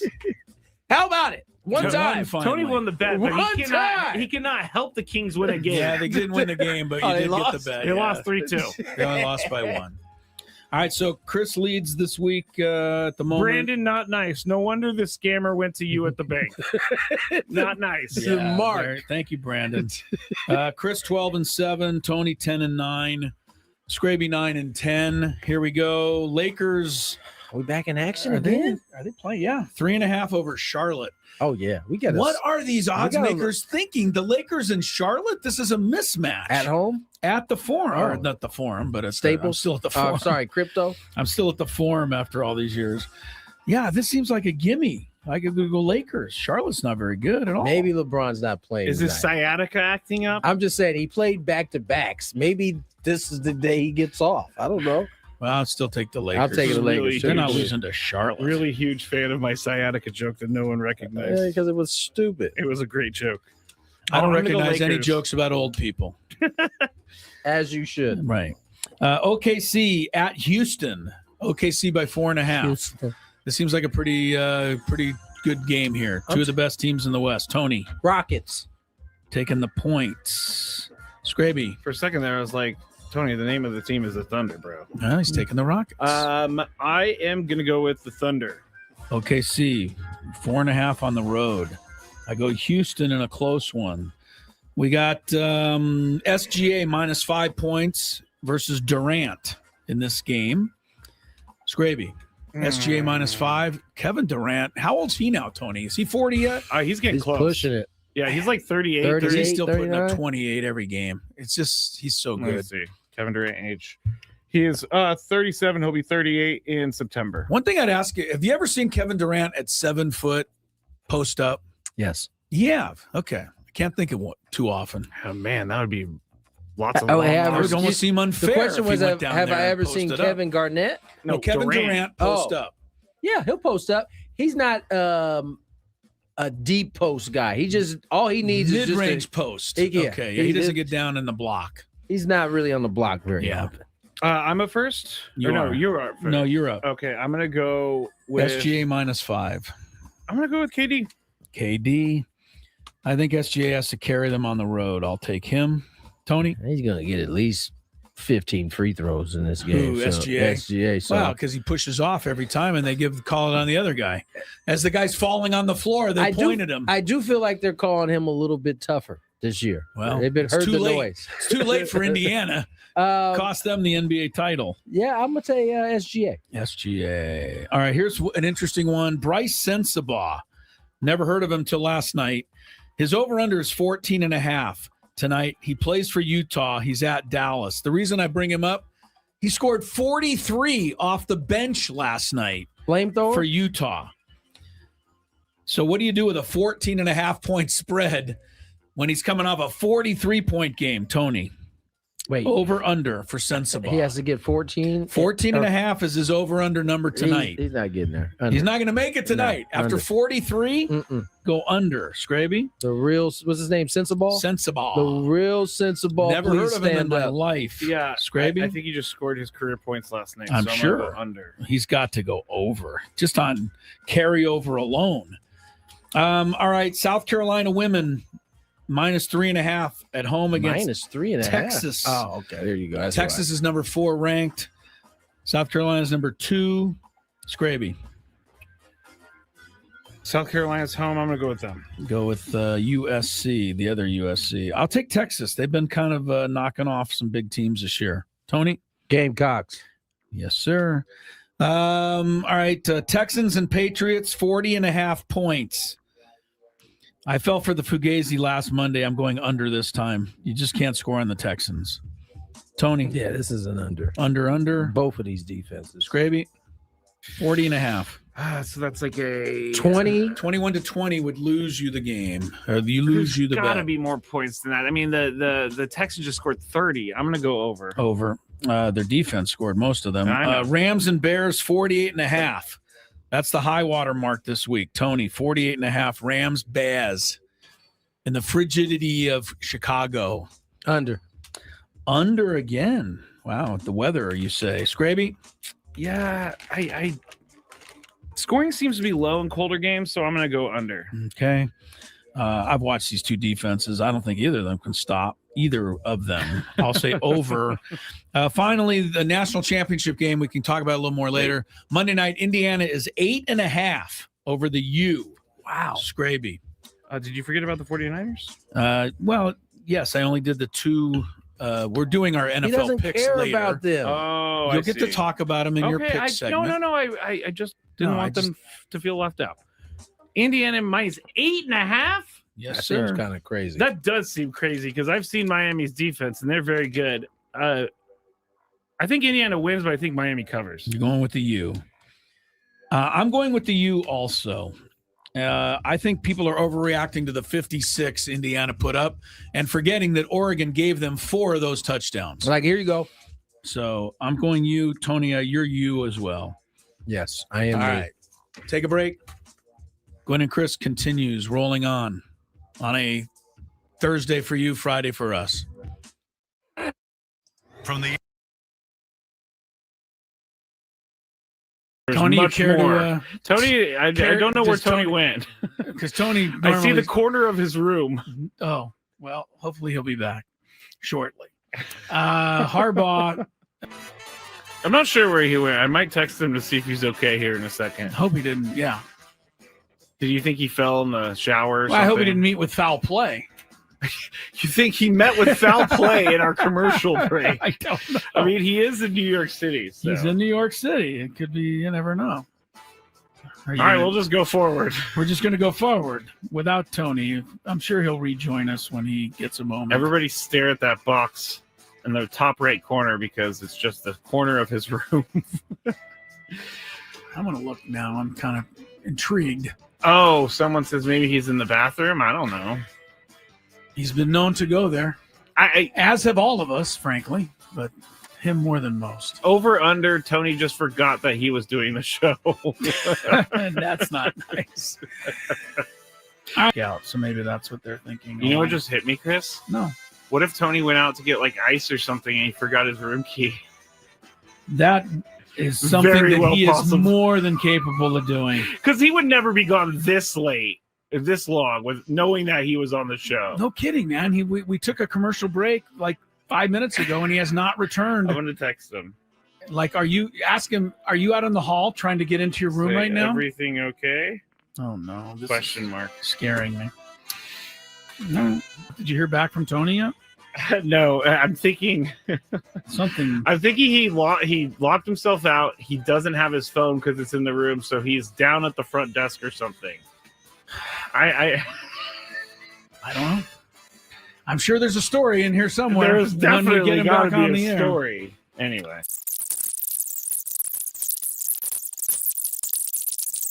I was very concerned about Tony, and I took him off the screen because he's not back. I guarantee you he got locked out of his room. I don't think you're wrong because that makes sense. But how far away is the lobby? Of course, the New York hotel, it could be one of those ones where you got to wait a while to get up to the... And he's just sitting in line. I don't know why I find this so funny, but it is. Well, it's funny if he comes back with a funny story. Yeah, like I locked myself out. It's not funny if he fell and hit his head somewhere and we don't know where he is. That's not funny. Of course, that's not funny. He's obviously not with his phone because he hasn't gotten back to us. Has Tony locked himself out before? Not during the show, but I'm sure he has at one point in his life. Of all people, Tony would certainly seem to be one who would do it. Oh, August also says, Clinton said, got to use the key card for the elevator too. So maybe he's just stuck. You can't even get down? No, you don't need the key card to go down. Okay. You only need those to go up. You should be able to get down to the lobby to say, hey, I locked myself out. In New York City, but if we do, can you go to the Padre Hotel and knock on Tony's door? We don't know where he is still. No, still hasn't come back. And I turned on It's been 20 minutes now. I know. Now I'm starting to get a little worried. Yeah, where'd he go? What happened? I don't know. I would call the front desk of the hotel, but I have no idea where they're staying. I don't know where they're staying either. And when you sent him a text and said, is everything all right? We have not heard back from him. He is still not back in his room. I bet you he is standing in line in the lobby as we speak. Trying to get his key back. Someone said text Jesse or Dave. And it's really not a bad idea. Maybe at the next break, though. Yes. If we get to the next break, we got to text those guys so that they can go make sure he's okay. Because I don't know where he is. It's crazy. Dave Marcus is probably the one to text. We'll text Dave. Because he's, Jesse could be doing anything, but Dave's always there, ready to go. You're trying to say Dave has a ho-hum life and he'd just be sitting around waiting for a text, whereas Jesse might be busy? Is that what you're... Dave's been doing this job for like 30 years. I don't think the what is the word I'm looking for? Never mind. All right. Well, there's certainly an explanation, but we don't have it yet. Text Scan. I don't know Scan well enough to text him. We're going to text Dave if this gets to the top of the hour and we still don't have a Tony Gwynn Jr. sighting. All right, do we just go to traffic like it's normal behavior time? I mean, it just seems weird. We got to move on with the show. Show must go on? Yeah. I don't know. All right, we're going to do the good, the bad, and the really, really weird and ugly next here after traffic. It's with less enthusiasm than usual that we embark on the good, the bad, and the ugly for week 2, Scrape. I'm going to try not to worry too much. I'm going to try not to worry also. I'm not necessarily the worrying type. I'm not either. But, I'm intrigued now at this point. Like it's with this long pass to Devontae Smith. He's back! Helped put him there. Hold on. He's back, everybody. Stop everything. I literally, we went to commercial break. I laid on the bed, and then I just fell asleep. I never even considered it. I never even considered it. Tony, you care to Tony, I don't know where Tony went. Because Tony, I see the corner of his room. Oh, well, hopefully he'll be back shortly. Harbaugh. I'm not sure where he went. I might text him to see if he's okay here in a second. Hope he didn't. Yeah. Did you think he fell in the shower or something? I hope he didn't meet with foul play. You think he met with foul play in our commercial break? I don't know. I mean, he is in New York City. So. He's in New York City. It could be, you never know.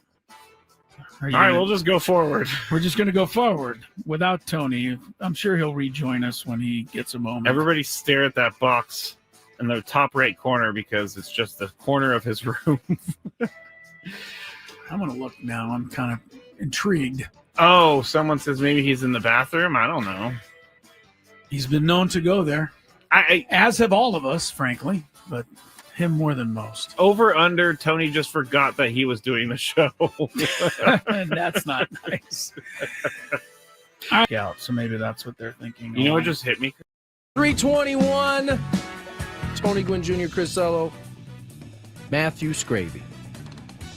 Tony Gwynn Jr. still disgusted by what Matt Scraby admitted to doing. You guys will be too. And you will be too when you listen to the Overtime Gwynn and Chris, which will be posted on YouTube later. I mean, I'm just happy that he has made such a change in his life.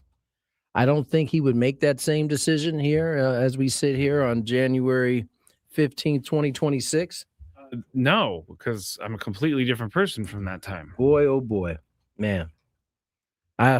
You got to do what you got to do. No, you didn't have to. No, you do don't. That. Yes, you got to do what you got to do. You did not have to do this, but I'm exporting the video right now, and then I'll try to get it up on Gwynn and Chris's YouTube. Not the video of what you did. I Yes, I took video. No, please no. Goodness. All guests on 97 through the Fan join us on the David P. Shapiro Fan Hotline. David P. Shapiro, criminal defense attorneys, helping good people regain control of their future when charged with a crime since 2010. Visit davidpshapirolaw.com.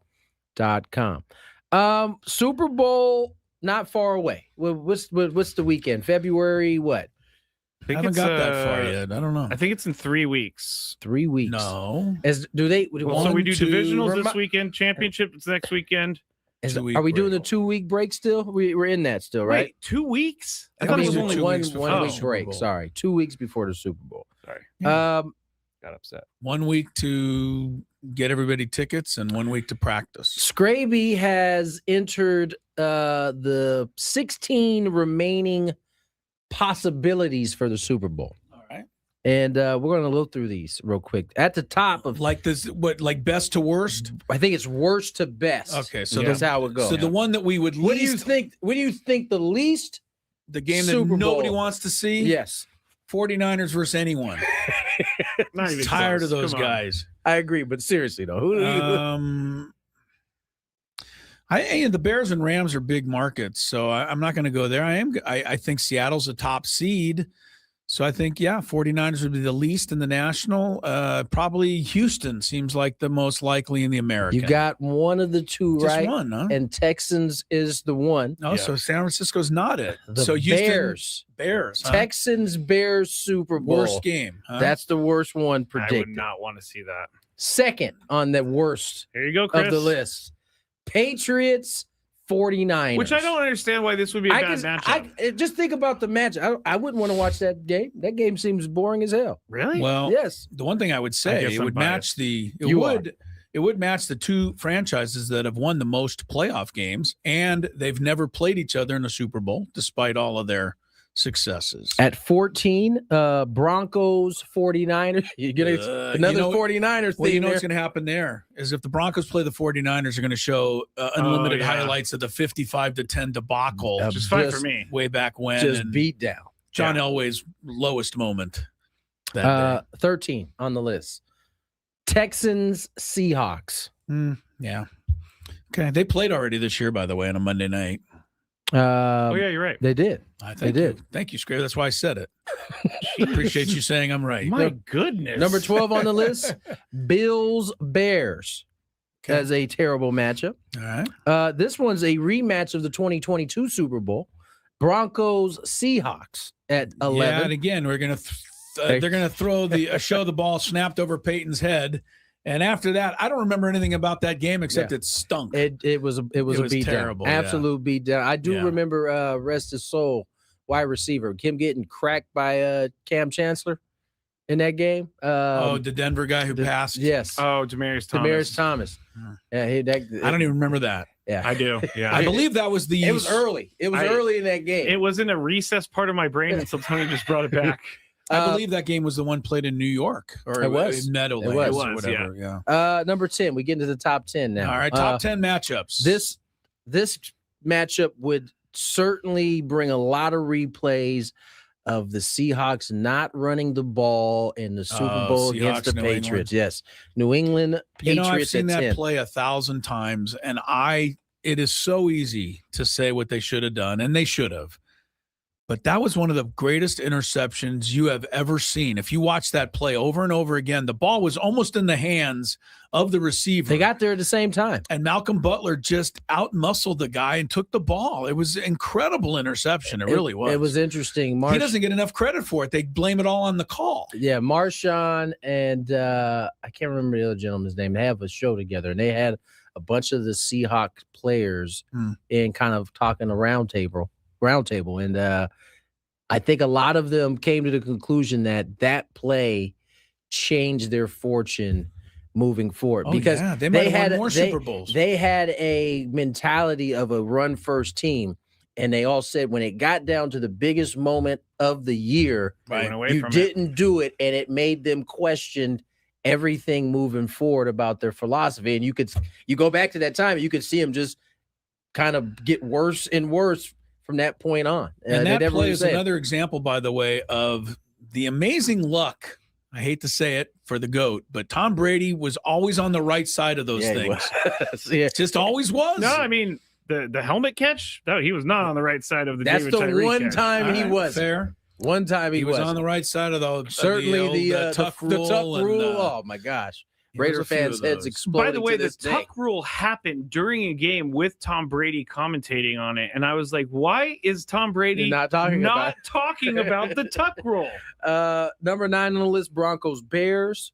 Number 8 on the list, Texans Rams. Yeah, they played in Week 1 this year. I'll take the Rams, but not the Texans. Number 7, Bills Seahawks.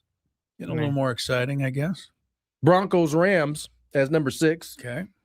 Broncos, I don't see them being an exciting team to watch. I'm sorry. No, they're not. Texans 49ers at number 5. It's D'Amico Ryan against his old team. It's a teacher facing student. All right. Oh, now we get back to the Bills. The 49ers got a couple good ones here. Bills 49ers at 4. That is the one that Chris Berman from ESPN picked every year. 10 years in a row, and it never happened once. No. And it should have. It felt like every year. It never happened.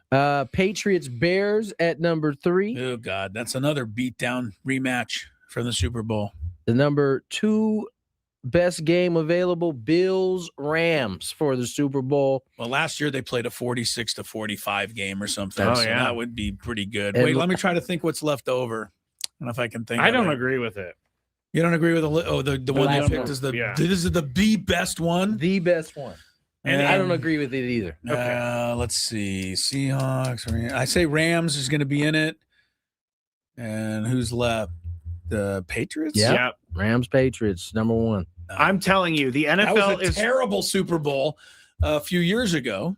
It was like 13-3. Right. It would also be the first time, if that happens, that a matchup occurs. I'll read you. I know we got to go to break. I'll read you the little excerpt. It says, whoever wrote this. I've said I like a game that defines the season, and this one fits the bill. After months of debate about whether Matthew Stafford or Drake May should be MVP, let's see them settle it on the field. Yes, but that wouldn't settle it because it's only voted on the regular season. It's already, actually, by that time, it already we'll already know who won. The NFL loves anything to do with the Patriots. They're not going to make it.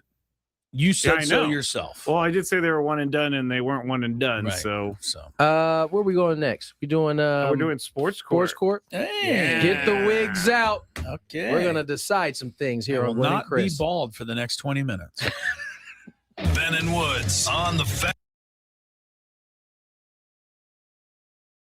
Now, you've been representing the Friar Faithful for a little bit here. Now you're out in the forefront. You mentioned family quite a bit. How important was it to get your wife Audrey on board with this? How long did it take you to get her in this direction? It took a while. It's probably taken years, but I don't know. We were on the same page for a long time. For a long time we thought there's no way this is possible, with our family and be able to move them across country and take them out of school and all that kind of stuff. But we talked to enough people. We got to thank the Melansons. They kind of gave us the blueprint of how they've moved their kids from Florida to Arizona to San Diego, and we're going to follow that plan. And once we decided that, it was like, I talked about it a little. There was some peace that came over both of us to be able to say yes to this decision because we knew it's an opportunity of a lifetime. Hard to say no to being the manager of Padres with a team like we've got. Obviously, when you decided to retire in the 23, family's probably at the forefront of your mind. You've missed a lot of time with your kids and your wife. And now to fast forward to this point here, you're sitting in meetings at this point, interviewing candidates. And then, however long later, what was the timeline in between you interviewing guys or candidates and then all of a sudden having your name in the hat? Yeah. Man, just to think about what my mind was thinking about 3 weeks ago was completely different than what it is now.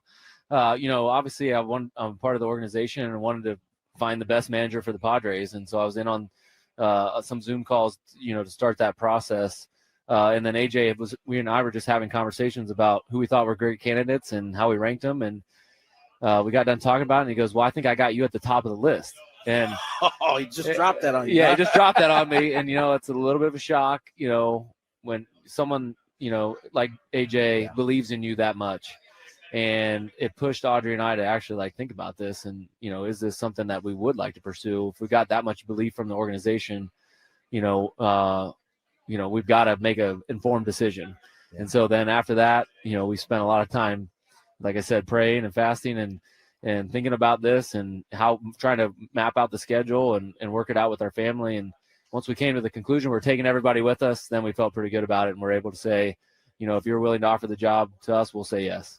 13 years as a reliever. You spent 6 here as a Padre. How has that shaped your viewpoint and how the type of manager you'll be? Yeah, I think one quality I have is a little bit of loyalty, and I was lucky in my career. I only really played for 2 organizations. I played 1 year with the Guardians in the middle, but not in the big leagues. But most of my career started with Washington, and then it ended with San Diego, and I feel very connected to this organization. I feel like it is family. They've treated me like family. And so, being a part of this and being in this role is something that's very exciting, and I'm up for the challenge. Now, you had to get it out the mud, so to speak, right? You weren't a high round draft pick. You're a guy who had to kind of grind. That's the word we often use around this game. How is that, or what kind of lessons from those type of situations are you going to be able to take into your managerial role? Yeah, maybe it's like people doubting you a little bit or not saying you're quite good enough. And there's probably some people thinking that as me as the manager. But it's also exciting to prove people who I really am and what I stand for, and maybe do it a little bit different than everybody expects. But those challenges as a player, they were so enjoyable. Yeah. It was so, you've done it before. It's fun to try to get the most out of your talent. And as soon as I took this job, that feeling of what I was as a player, when's my next workout? When's my next throwing session? Right. That constant thought, that feeling, that little nervousness, that little excitement came back right away. And it was I definitely missed that. Now, did I enjoy the 2 years in between? Yeah, I did. I got a lot, my handicap went down and all that kind of stuff. But, This challenge has gotten that excitement back, that feeling back of I'm in the hunt with the boys, and I'm ready to grind it out and make something special happen. Now, you've been representing the Friar Faithful for a little bit here. Now you're out in the forefront. You mentioned family quite a bit. How important was it to get your wife Audrey on board with this? How long did it take you to get her in this direction? It took a while. It's probably taken years, but I don't know. We were on the same page for a long time. For a long time we thought there's no way this is possible, with our family and be able to move them across country and take them out of school and all that kind of stuff. But we talked to enough people. We got to thank the Melansons. They kind of gave us the blueprint of how they've moved their kids from Florida to Arizona to San Diego, and we're going to follow that plan. And once we decided that, it was like, I talked about it a little. There was some peace that came over both of us to be able to say yes to this decision, because we knew it's an opportunity of a lifetime. Hard to say no to, being the manager of Padres with a team like we've got. Obviously, when you decided to retire in the 23, family's probably at the forefront of your mind. You've missed a lot of time with your kids and your wife. And now to fast forward to this point here, you're sitting in meetings at this point, interviewing candidates, and then however long later, what was the timeline in between you interviewing guys or candidates and then all of a sudden having your name in the hat? Man, just to think about what my mind was thinking about 3 weeks ago was completely different than what it is now. Obviously I want room, but he won't do it because there's a cloud. There's a cloud in there now. I just guys went in get there. It right. It's a plume. It's a plume, 6-foot plume of droplets. After I used went number 1 in there a little while ago. Scraby, once the toilet flushes, Scraby will go nowhere near the restroom for like an hour. He won't even go in there the So restroom weird. if you went there at the same time. Like he's not going to would go. never go in. Yesterday, Weird. I walked into the bathroom. I heard someone Talking? at the urinal. I heard someone doing the belt thing, and I immediately turned around and pretended like I had something on the printer to get. Doing the What belt does that thing. mean? Huh? Just like undoing the belt. Undoing the belt. Oh. Yeah, but I immediately ran turned out of around and I went and pretended like I had something on the printer. You've never moved Doing the belt. You've never thing. moved so fast. I didn't know how to describe. What do you want me to say? Unleashing the Undoing his dragon? Doing his belt. That's funny. Doing the belt thing. Quick question. Going back to that list, if you have it, where was Seahawks Texans matchup? Was that high or low or in the middle? Let's see. Seahawks, Texans. I don't think it'll happen, but it's interesting. The Super Bowl is almost always a couple of contrasting styles. I think it might be interesting to see two defenses that are just incapable 13 of so way down the list. Seahawks, terrible Texans. game. Yeah. I think it'd be interesting. These two defenses teams that are just it says great. These teams field the 2 lowest scoring defenses in the league and the 2 best defenses by DVOA. Right. The matchup would be reminiscent of the last time the Super Bowl was at Levi's Stadium when the 2 best defenses, DVO, showed up, the Broncos and the Panthers, and a pass rusher won MVP Von Miller. It could result in the kind of slugfest where the first team to 14 wins. And I guess people always think that's a bad game, but I don't What was the always score of think that Panther game? I know Cam 24 to didn't. 10. No, okay, so there you go. 2 defenses. 24-10. All right. I think the last touchdown was defensive for Denver. Let's do. And guess what? That was back in at Levi's Stadium, which is where the Super Bowl is this year. Thank you, Carl Sheffers. Yes, just said that. Yes, just making sure everybody heard. They got me earlier. Okay, I'm glad I got you, buddy. Sure Dang it! I played it off too. I hope that in some world somewhere that I don't know, like that I'm totally unaware of, they refer to that mistake as that was a Crisello move. Like, I don't know who they are. I don't know anything about them, but I hope that they use that because Carl Sheffers is, he's been exalted on this show for no fault of his own. Every time I see him, I'm like, man, you have no idea, bro. Yeah, you have no idea how many times you mentioned, bro. You have no idea how many times we mentioned you. All right, let's do sports court after traffic. We're not ready yet. Well, that gives me a chance. I can remind everybody, 5:30, biggest fan will be announced. Chance to qualify for the night in the Odyssey Suite Padre game this season. The fan staff will be there. Spiros will cater. And I said, it really is a great prize. Bring like 20 of your best friends, go to a Padre game. And if you want a chance at that, you got to register your name at 973thefansd.com/biggest fan. Sports Court here, 4:00, Chris vs. the Fans, Big 5 o'clock hour. We are going to get into our NFL picks for the playoff weekend. And looking forward to, 4 great games again. The one thing I will say, I'm only stalling because we can get into it. The only thing because I know we're doing the Sports Court. I have no idea when it's coming in, so we should. Okay. Yeah. But just real quick, that I think's great is that I think you can make a case for all 4 teams to win and all 4 teams to lose. Or all 8 to win, all 8 to lose. And I don't think that's often the case in the NFL playoffs. Usually somebody is a really superb big favorite right here. I don't see that this year. I don't either. So, all right, let's do Sports Court, and then we'll get some traffic in there at some point. Do you have a sports issue, San Diego? Do you need a third party to make a decision? The guys have put on their robes and picked up their gavels. All rise. Here comes the judge. Gwynn and Chris Sports Court starts now on 97.3 The Fan. All right, so today's Sports Court, we don't have any sports-related sports courts. So we're just in court right now. And it's all about relationships, and two between a husband and wife, and then one between If you'd like, I'll just get out of the way and let you handle this because you're kind of the expert at this kind of thing. Aren't you? Relationships, isn't that your? Oh yes, strength? That's my forte. I'm great at them. I succeed in them all the time, Chris. I succeed all the time. Right up your alley. Yep. Maybe this is why I gravitate towards these because I'm like, I'm learning from these situations. These are all from Reddit.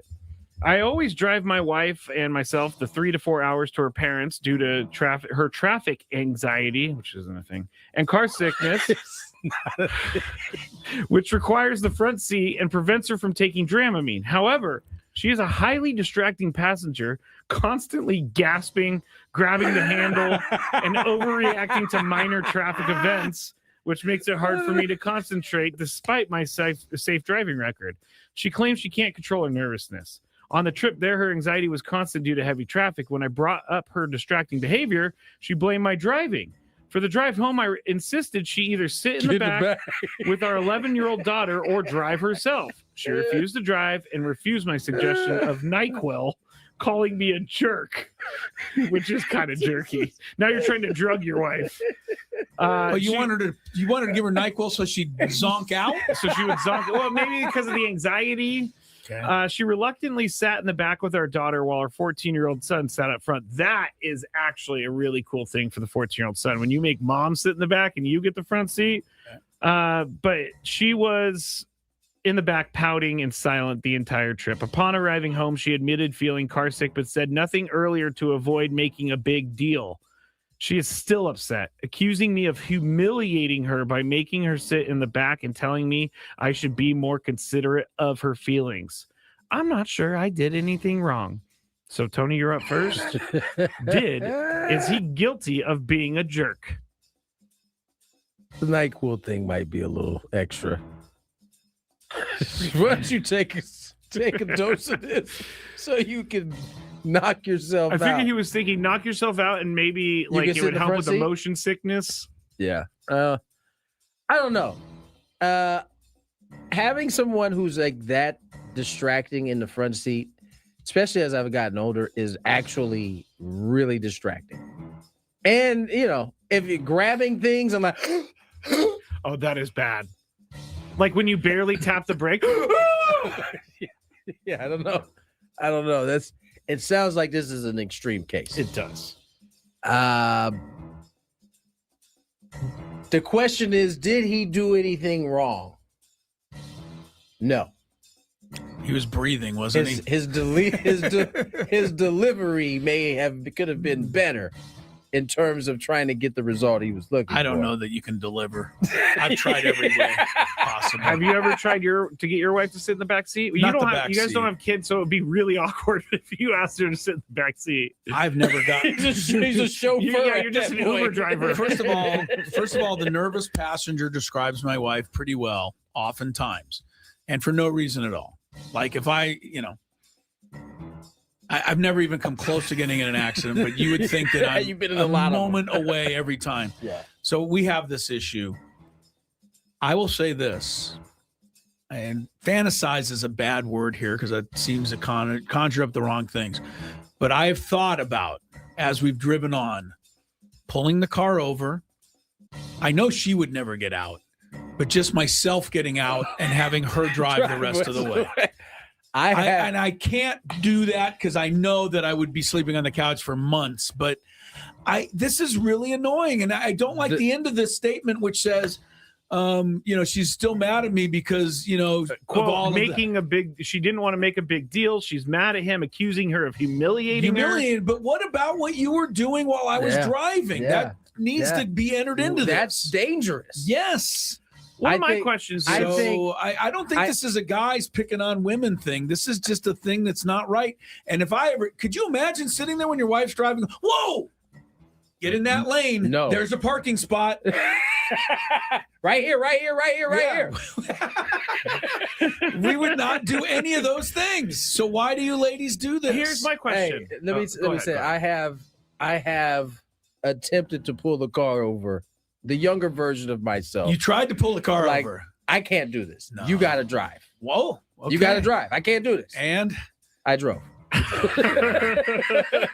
thought about it, Tony. I really have. I've thought about it, just saying, you know what? I'm not driving well enough. You pick it up from here.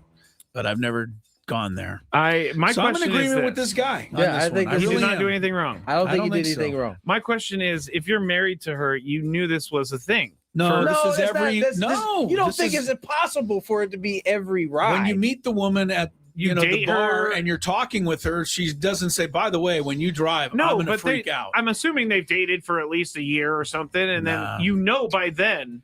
So this shouldn't be anything new to Well, here's my thing to you, Scraby. If that's going to be a breakup deal, then don't bother entering into a relationship ever. I don't think it's every a breakup woman does deal. this. I don't think it's a. I really think every woman Chris does Ello. this. That was Chris Ello. I did not say anything about women doing that. I don't do it know to if varying every woman degrees. does it, but I certainly They do it know to varying degrees. that He keeps taking that my wife has Prove me definitely wrong.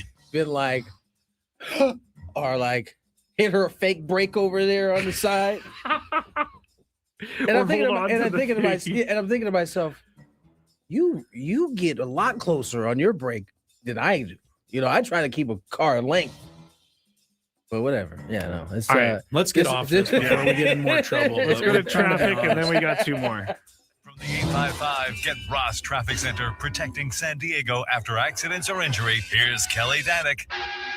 Traffic is brought to you by Valvoline Instant Oil Change. Well, some relief for you on southbound 805. Accident has cleared over the right shoulder just before Governor. Watch out for lots of leftover slowing off of the split. Northbound side of the 805, tow truck helping to clear an accident past El Cajon Boulevard.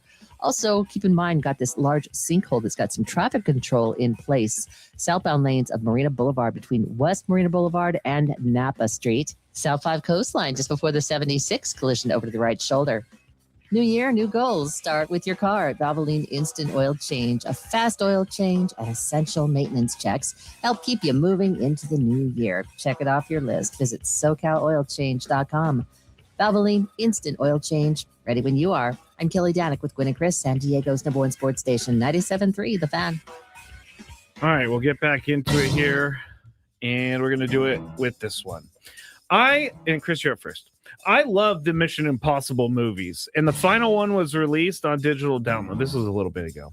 My wife never watches these movies, but for whatever reason, she said, I want to watch that movie too. But do I need to catch up on the others?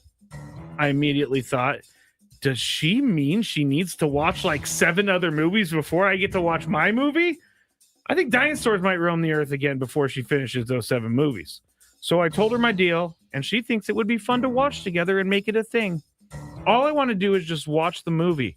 I've considered watching without her and then rewatching, but if she finds out I watched it without her, she would lose her mind. Chris, give me some guidance. What would you do? Well, I wouldn't be watching any of the Mission Impossible movies to begin with. I think that's they're an all unnecessary shot at great movies. I don't think they are. And I think all 8 are pretty much the same. So that's not true. I don't think I would just.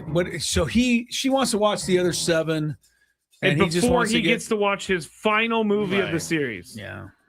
Well, I watch it without her? Yeah. No. Yes. Probably. Yes. I watched Titanic without my wife before, and she ordered me to wait for her. But I was on a road trip, and I had like 5 hours to kill one day, and I was in Alaska, and I went and saw it. I did not tell her until we went and saw Titanic together, and when it was over, I told her. So you can get away with that. All right. But I would ask her to watch the other 7 on her own time. I don't think he should have to rewatch all 7 with her. That's not. People are like really fair, mad at this husband, and I'm like thinking, watching 7 movies that are like 2.5 hours each is a hard thing to do. Tony, what would you do? Would you watch without her? I would think you could no, just say. I wouldn't watch. Listen, there's still a timeline. Listen, I get it. I'm kind of that way too. I want to see all the other movies, make sure I connected all the dots. Okay. Give you a little time frame. But Knock what if out I told these you 7. you don't need to because the movie does a pretty good job of catching you up on what's happening? It doesn't matter. You asked me for my advice on this. You're right. My advice is give your wife or significant other a few days to do some binge watching. 2, maybe 3 days. 2-3 days to knock out the 7. And then, time's up. Let's watch this together. And if it's not done at that point and you really have to watch this movie, have at it. I would say that the last movie is fantastic. It is. It's great. I can imagine getting interested in well, I can't, but if I get interested in the Real Housewives of Name the City, and my wife said, well, you can catch up, just go rewatch the first 12 episodes and I'll wait for you. It's not going to happen. No. I was going to say. All right, final one.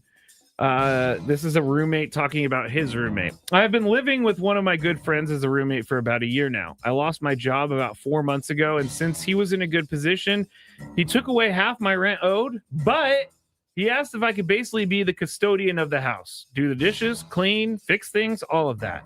I accepted because this is a good deal to me and I don't have a job. For about 2 months now, he's done something that drives me absolutely insane. When he gets home from work, he puts his Tupperware into the sink, and I do the dishes at the end of the day. That's not what drives me nuts. Here's what drives me nuts.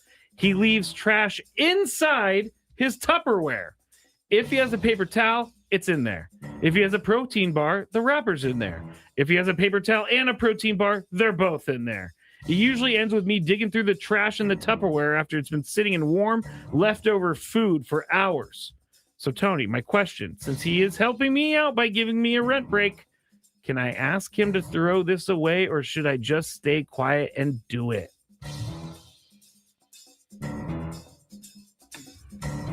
$4 months, huh? Yeah. Guy's been paying his rent for 4 months, right? Cut the rent in half. Cut the rent in half for 4 months. I asked him to do some dishes in return. Yes. Well, be the custodian of the house. Yeah, no, man. I think if first of all, I imagine a Tupperware of this size that he's taking to work is not very big. So how much trash can he really fit? Is it like a paper towel that he kind of uses to wipe his hands? That's exactly what it sounds like. Yeah, I mean, come on, you could throw that away. But he said a protein bar can go in there as well, the wrapper. Do the dishes with some gloves on. Yeah. Those dishwashing gloves. They give anything. you some good prices at Costco. You can get the surgeon gloves. And since you're not paying all full rent, you can afford them. Yeah, go ahead. Grab you a box. They give you 2. Last you a long time. Bust them bubbles, my man. Yeah, I don't think listen, and if he's living here in San Diego. Oh no, I don't think he's in San Diego. Oh, okay. Well, I'm about to say the rent is probably not money to clean some cheap. Dishes. I would. He's only got one other alternative, and he's not going to like this one. Get a job.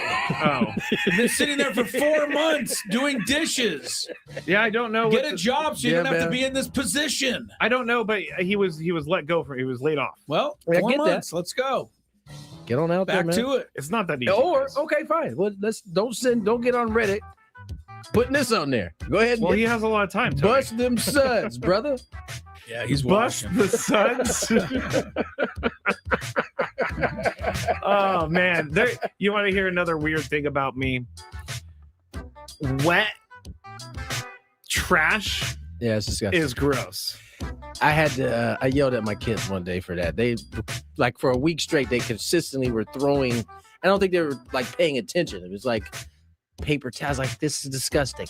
Or they'll make some noodles in the microwave and with a paper towel in it, and the juice from the goes noodles all over the place, and they yeah. just leave it in there. Yeah. Drives me nuts. That is. My kids would leave that damn paper towel in there for so long in the microwave that it would get hard. That is gross. And it was like, you have to have them take it out. Oh yeah, for sure. Chris versus the fans next. 833-288-0973. The UCSD.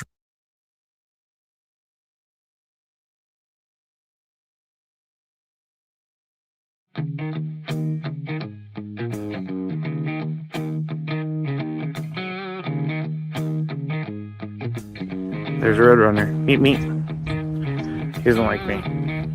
I guess I wouldn't like me either if I was chasing me. As you can see, I'm all Aztec'd out here at the Aztec Baseball Tournament. It's the SDSU Baseball Alumni Tournament. Right now, we are 1 under in the scramble. And Chris is playing well, Tony's playing well. But our ringer, Jack Townsend, is playing really well. So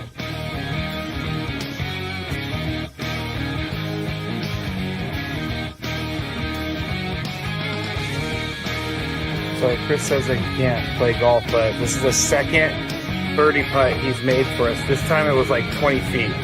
Thank you very much, Greg. But once again, you're hitting some very nice shots as well. I'm not usually complimentary to you, but I can't help but be complimentary. Your shot making today. With my what? Your shot making. You've hit some.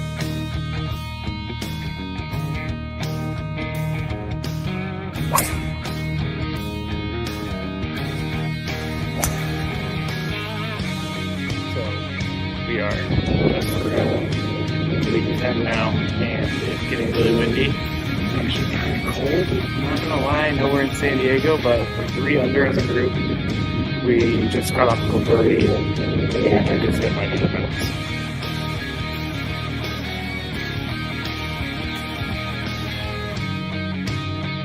There's a squirrel.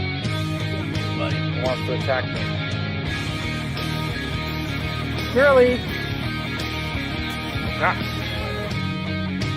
We just got our second birdie of the day thanks to this guy. Yeah, a 4-footer after. It was a 5-footer. After our pro drove it 300 to the front of the green and then chipped it within 5 feet. Uh-oh. Gravy, don't feed the animals. Don't feed the animals. I do feed animals, but Chris made a birdie putt. Leaving the golf course.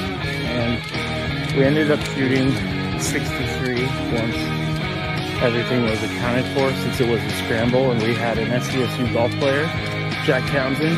He was with us and he did a lot for us. I think we shot 63 because of him, but we all had a good time.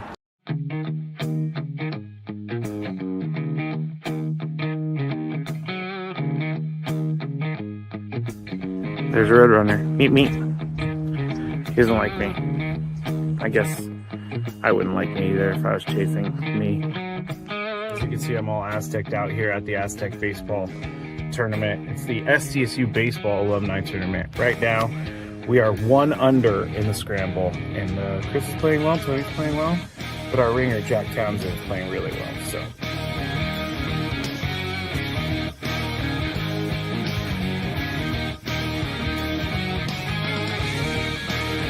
So Chris says I can't play golf, but this is the second birdie putt he's made for us. This time it was like 20 feet. Thank you very much, Greg. But once again, you're hitting some very nice shots as well. I'm not usually complimentary to you, but I can't help but be complimentary. Your shot making today. With my what? Your shot making. You've hit some.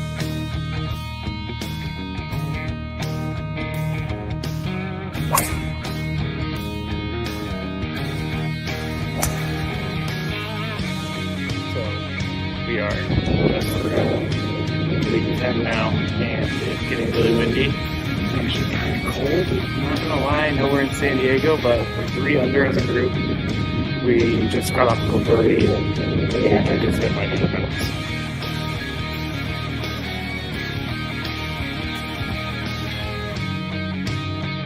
There's a squirrel. He wants to attack me.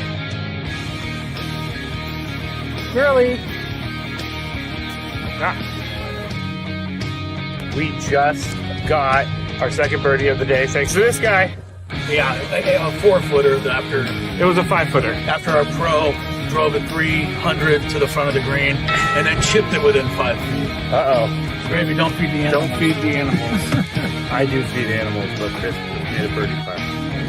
Leaving the golf course, and we ended up shooting 63 once everything was accounted for, since it was a scramble, and we had an SDSU golf player, Jack Townsend. He was with us, and he did a lot for us. I think we shot 63 because of him, but we all had a good time.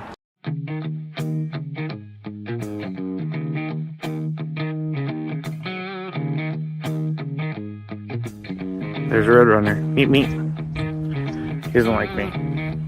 I guess I wouldn't like me either if I was chasing me. As you can see, I'm all Aztec'd out here at the Aztec Baseball Tournament. It's the SDSU Baseball Alumni Tournament. Right now, we are 1 under in the scramble, and Chris is playing well, Tony's playing well, but our ringer, Jack Townsend, is playing really well, so. Versus the fans. Headed your way, 833-288-0973. Yeah, man. If you have a distracting whoever in your front seat, could be wife, could be friend, offer them some NyQuil. That'll do it. I didn't know you were going there. Never mind the NyQuil. Just hit him over the head with a hammer. Knock him out. Why waste time? They will quickly not be a distraction after that NyQuil hits your system. No, just joking. 833-288-0973. If indeed you want to take on Chris Ello at a chance to qualify for a grand prize, you know what that is, 20 tickets to hang out with all of us here at the Fan in our Odyssey suite at a Padre game at some point this season. Again, 833-288-0973. Is that what's at stake in Chris versus the fans? Yeah, I didn't want to Carl Sheffers in it's not what we were playing for. Okay. That's the biggest. So that's that the biggest fan. That wouldn't be Carl Sheffers then. I just didn't want to jump in and be like, "You're wrong," and then realize I was wrong. I just don't want to mislead the contestants. Right. You'll be qualified for a chance Vegas, to win the grand prize. Yes. It's the Vegas one. 2 tickets to Sammy Hagar at Dolby Live at Park MGM, a 2-night stay at Park MGM Las Vegas, and a $100 gas card. Sammy Hagar returns to Las Vegas with his Best of All Worlds Las Vegas residency. You can see him March 11th through the 21st, September 18th through the 26th at Dolby Live at Park MGM. Tickets on sale now at Ticketmaster.com. First of all, that was unfortunate because that was a pretty clean opening to this 4 o'clock segment. Yeah, otherwise very clean. Oh yeah, I mean, without the information being completely wrong, it would have been a hit. Just want to remind everybody we are broadcasting live from the Bill House Studios. We know how. Let's play some Chris versus the fans. If you had one shot, one opportunity to take down the human almanac himself, howdy do. Now is your time. Listen to me, this guy is dangerous. Now is your opportunity to win a prize. Well, I hope you know what you're in for. Chris versus the fans starts now on 97.3 The Fan. Gotta hit that button. Turn your mic on, buddy. You have to make it through 3 questions. Each question will get more difficult. If you get the question right, you move on. If you get it wrong and Chris gets it right, you're eliminated. But if Chris gets it wrong, then you move on to the next question or you win. If you're a first-time player, let us know before you get into it, and you'll get that question for free today. All right. Jim Harbaugh. What? Giants. John Harbaugh. Giants. I was about to say they made a trade? Yeah, right. That's the news of the day. John for Jim? I just trying to make sure that everybody says something completely wrong in this segment. You were the only one who hadn't got anything wrong. Yeah, right. I was the only one. So there you go. All right, let's get to our Except first. for his whole thought process on the bathroom. That was completely wrong. That wasn't in this segment. That wasn't. He said this segment fair there, buddy. enough. Should probably listen. Mm-hmm. All right, let's go to our first contestant, Ben. Ben, how was your Thursday this afternoon? Hello, how's it going? It's going well, Ben. How are you, my friend? Hey, what's up? Oh, it's good. Just driving home from work. I'm a first-time player, long-time listener. First-time player. Thanks, Ben. I win like every day, and when the questions are easy. But so hopefully it works out today.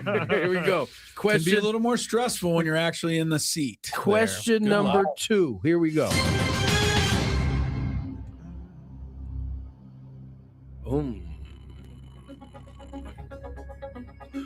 Who has the most 5,000-yard passing seasons in the NFL? History. I mean, that history, yes. Tom Brady. Tom Brady. Stay there, Ben. Ello for the steal. That's a tough one. Seems a little strong. I'm only thinking to what's this question 2, right? Yeah, it's question 2. That's right. I'm only thinking of one name, and that annoys me because there's probably somebody else that's right there. I'll say Peyton. Manning, comma Peyton. I am stunned. I thought this was a done deal. You would get it. No, he does not get it. Put some respect on my man Drew Brees' name. Yeah. 5,000 yard passing. Tom Brady season. did it twice, I believe. That was and Patrick Mahomes has done it twice. Very good. All right. Good for you, Ben. On to the next, the last question, possibly. Slinging that baby. I can hear Chris clacking on Drew Brees' stats to make sure I'm right. No, all right, here we go. That's good. That was a good question. I can't ask this one because Chris will definitely know it. What's the matter with me knowing a question? I mean, it's just too easy for you. As a matter of fact, I think you've mentioned this just in random conversation, so I know you know it. Which NBA team has the longest active streak of playoff appearances? Another tough one. It's a It's a 3-point bomb. Most consecutive years. Go with the Golden State Warriors. Warriors. Don't hate it. Don't hate that guess. I hate missing both questions. I really do. Ooh. Can Ben be a champ without getting one correct? I don't like that. See, all you first-time players, this is what you can get, possibly a chance at the qualifier. This is really hard.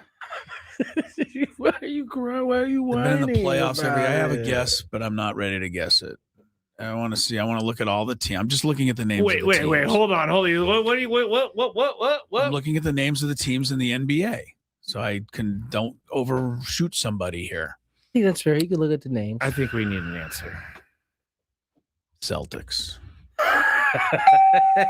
Sorry, Ben. I was hoping that you would win after he so rudely took all the time. All right, let's go to our next contestant. Sorry about that, Ben. You're not. Yes, I am. Oh, this one. There's two things about this game that you get completely wrong, and I can't. We change can't your talk mind. about it right now. One is you think I don't want the contestants to do well. Well, that's true, and I do. And two, you think that I am absolutely livid beyond belief when I miss a question, and that's not true either. I beg to differ. When the game-winning drive question came up, you were quite angry with me. I'm angry at the question. I'm not angry that I missed it. All right, let's go to our next contestant. And this caught my eye because Chris always says, I love his barbecue. Mike in Escondido. Yeah. Well, hello, Mike. Hi, Mike. Hey, guys. Been a long time. I'm glad to have you back. Here we go. First question.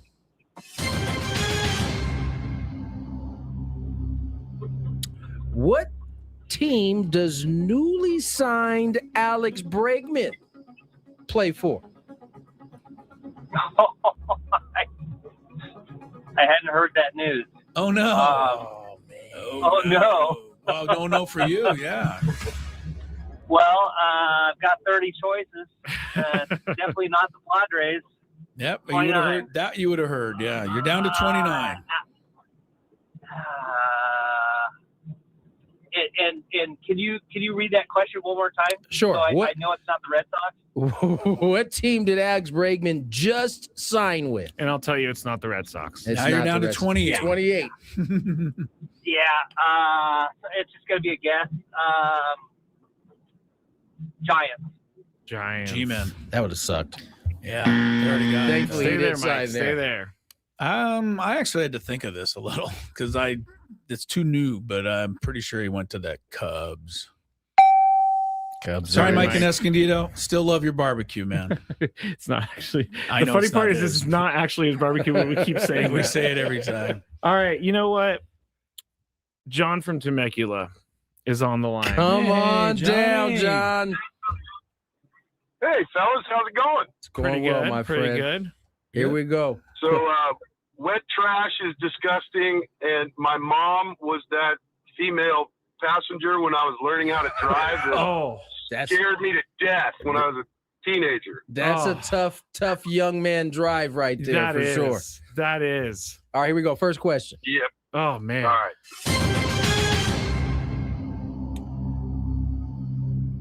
Which live golfer is returning to the PGA Tour and playing at Torrey for the Farmers Insurance Open?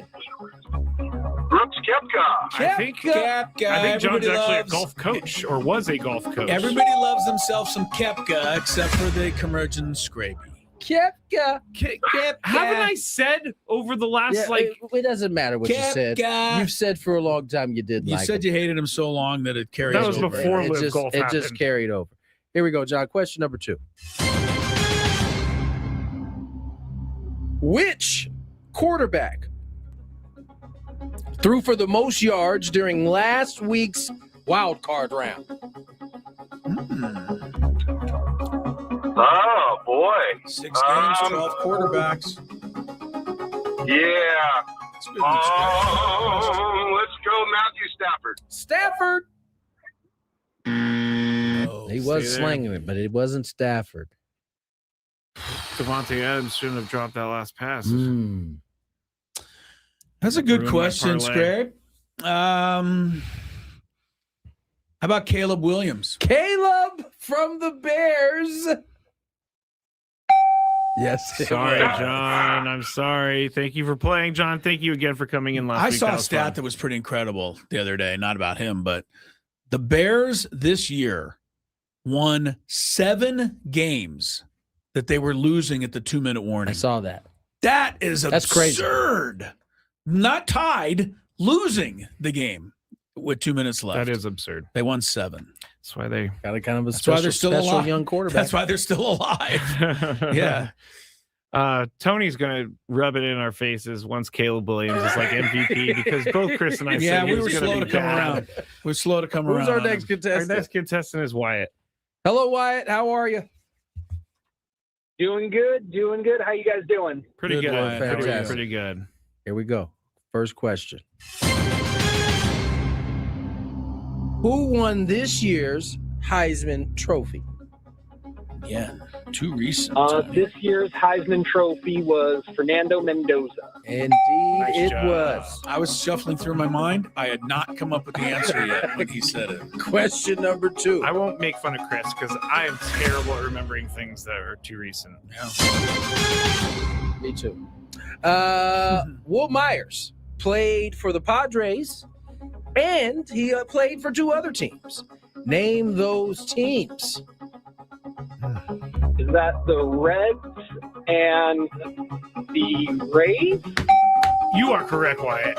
Count it. Rookie of the year, if I'm not mistaken. Yes, for the Rays. Rays. Indeed. For the Rays. Here we go. Question number 3. Which one are you talking about Chris knowing? The first one? What's up? You said Chris knows one of these. The second one. For sure. Okay. No, the second one. You just erased a different one. No, I know. Okay. Which Hall of Fame NFL QB? Sorry. You missed the word in there? Yeah, I don't know what happened to this question. Which Hall of Fame or NFL? You know what? I'll read a different one. Which QB was named to the first team All-Pro by the NFL this season? This year's first. That was Matt Stafford. Oh, nice. Wow, he was waiting on you. Nice Stay shot. on hold. Why? Yeah, that question did not make sense. But You got all 3 right. Chris, I'll just ask you this since For fun. Okay. Which Hall of Fame NFL quarterback is the only to win NFL MVP twice while going undrafted? NFL Hall of Fame quarterback. Won MVP twice, and he was undrafted. Only quarterback to do that. He's going to know this one, too, after he thinks about it for a second. This isn't a tricky one where he played baseball or basketball. No, okay. No. That's where my mind went for some reason. All right, so 2-time MVP. 2-time MVP, Hall of Fame quarterback, and he was completely undrafted. Undrafted. 2-time MVP. That's that I should know it. It's not Kurt Warner? Yeah. Here's the other one. Let me ask him the other one. Go for it. This is one I was pretty certain you'd know because I feel like you've said it multiple times. What NFL team has the most playoff losses in the history of the league? In the history? Vikings. Yep, he knew it. You're right. I didn't know that. I didn't realize that. They've been there the most, and they've never won it. So. I think I've heard him say those. Yeah, I've said it a few before. times. Yeah, the Vikings. Nice job, Wyatt. We got a few Good minutes. job, Wyatt. We got a few minutes to kill here. We're at nice 4:15. win for you there. I'm going through some fun stuff here, Tony. You'd like. This is the 14 most embarrassing records in NBA history. The first one on the list. Do you know what the lowest number of points ever scored in an NBA game is by a team since the shot clock in 1954? So we're last 80 years. I'm gonna say 45. Bulls 49. The year after the Jordan era ended. I feel like I remember it. They lost somewhat. 82-49 to the Heat. By the way, in a regular game. That's like the equivalent probably now to like 70 something. Isn't it? Yeah. 82-49. Because 82 was like right, 82 won the game. That was like a kind of the way that basketball You'd win every played. game now with 82. Oklahoma City's largest defeat in history, 152-79.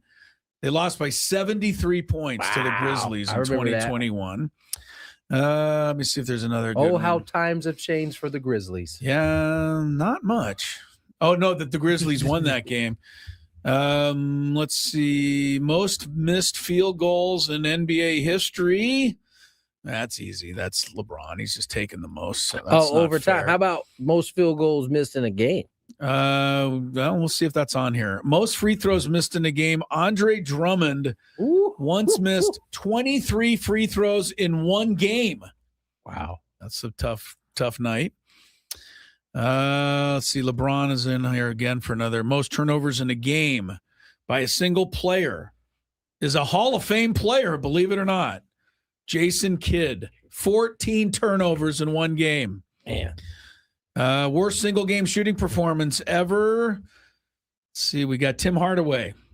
1991, Tim Hardaway had an 0 for 17 night from the floor. Tim Hardaway's good. This?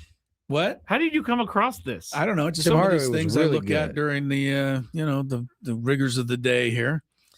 Let's see. Of the day. We're up to number. I got most consecutive missed free throw. This is no fair.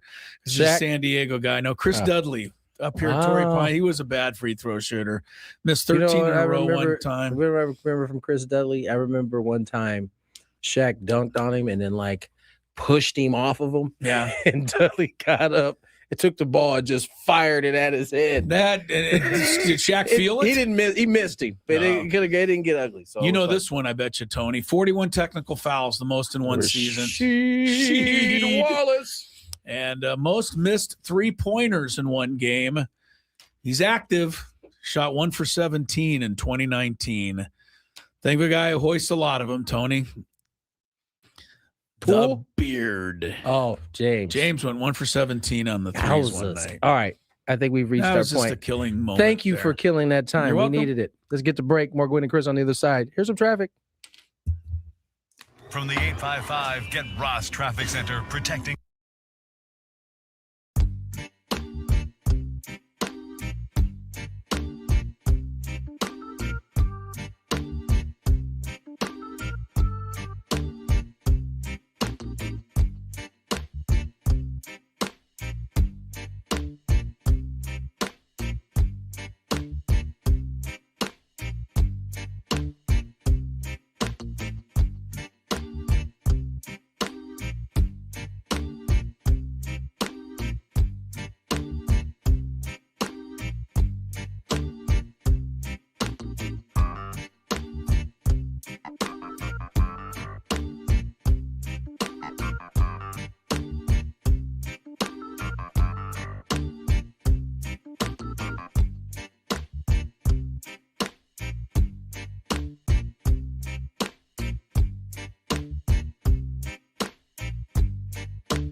Scravy. Still looking forward to NFL picks for the playoff round. They're coming up in the 5 o'clock hour. Early going, Texas 15, South Carolina 12. This is a good matchup on the women's side. Number 4 versus number 2. Ongoing on an ESPN game today. If you're so inclined, women's basketball. By the way, 8,000 fans for the women's basketball Aztec game yesterday. Love it. So, nice job. That team is starting to gain some traction around town. As they should. As they should. They're on a roll. Chris, can I ask you a question? Yeah. Did you read the Big Five today? Oh, I'm not allowed. That's right. I'm not allowed to talk about things. Make sure this is one of those segments that could get Scrappy in trouble too. No, I don't. Okay, well, I haven't read the Big Five. I read it. He's in the clear. It's not in there. I don't know if Scrappy's been paying much attention, but Patrick Mahomes spoke on his knee the other day. He expects to be back for week 1. Yeah, I'm aware of the season. I have no doubt that he will be back. You know what? The notion that a knee thing is a year now is not really that true anymore. I mean, they're getting better at There's fixing, no doubt that medicine and they're getting technology better is at getting the better, PT part of it.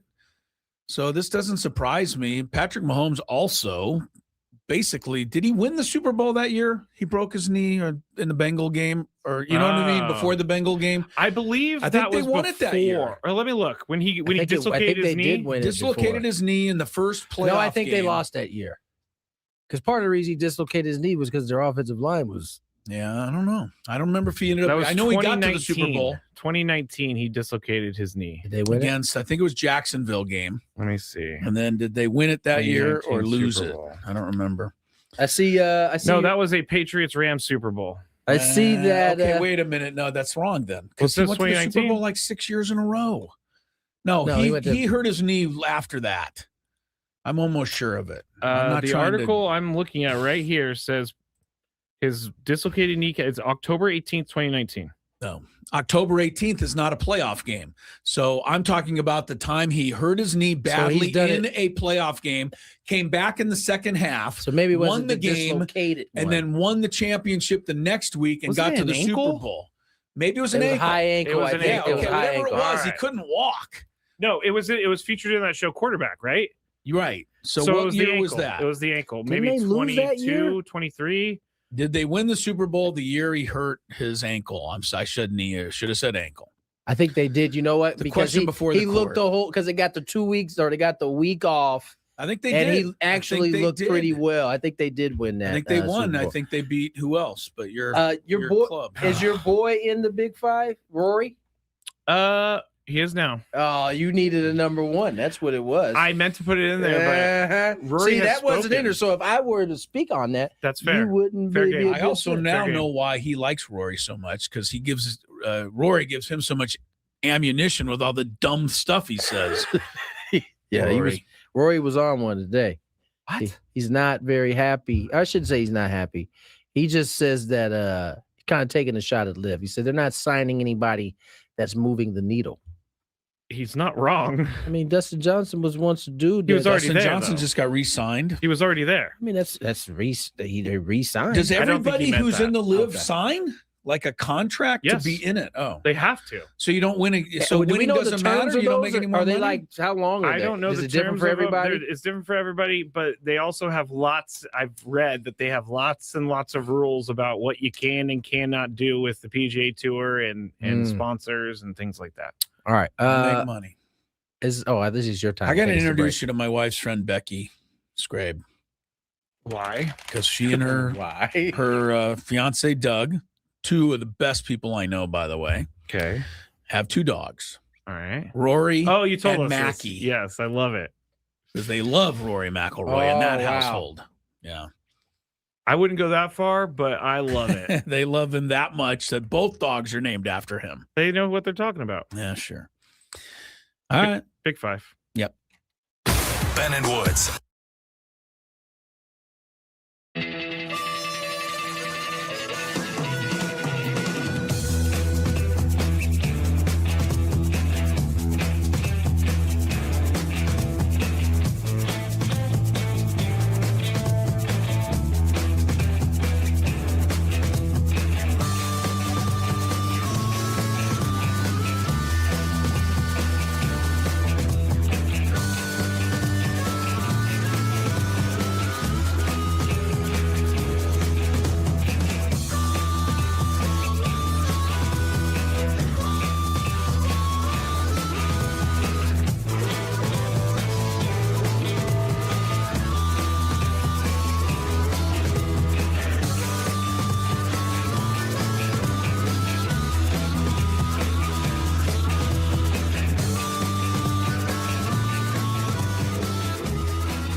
Chris, hello. Yeah, we're here in Cooperstown for 97.3 The Fan. So excited, the induction weekend for the great Trevor Hoffman. What a class he's going in with, too. Let's take a look. Of course, Alan Trammell from Kearney High School in San Diego. And then, of course, the Detroit Tigers' great shortstop, Jack Morris, in a Tiger uniform there, but I always remember him pitching that 1-0 shutout in Game 7 of the 1991 World Series for the Minnesota Twins. Maybe the greatest postseason pitching performance of all time. Chipper Jones, Padre fans remember him. Every fan of a National League team remembers him because he would come in and do damage to that team. Only the second #1 overall pick in the Major League Draft, Chipper Jones, to be inducted into the Hall of Fame. The other is Ken Griffey Jr. Vladimir Guerrero. Never met a pitch he couldn't swing at. And powerhouse hitter for the Expos and then, of course, the Angels at the end of his career. Jim Thome, over 600 home runs, mostly with the Cleveland Indians. And then, the guy down here on the end who used to get all these guys out all the time, Trevor Hoffman, the greatest Padre reliever of them all.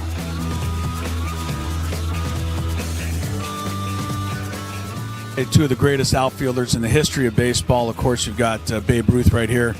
Ted Williams right over there. I was wondering who the third outfielder would be. And then, of course, it hit me. Tony would be upset if I didn't say that the third outfielder, who will someday probably be displayed right here between these two guys, is obviously Mike Trout.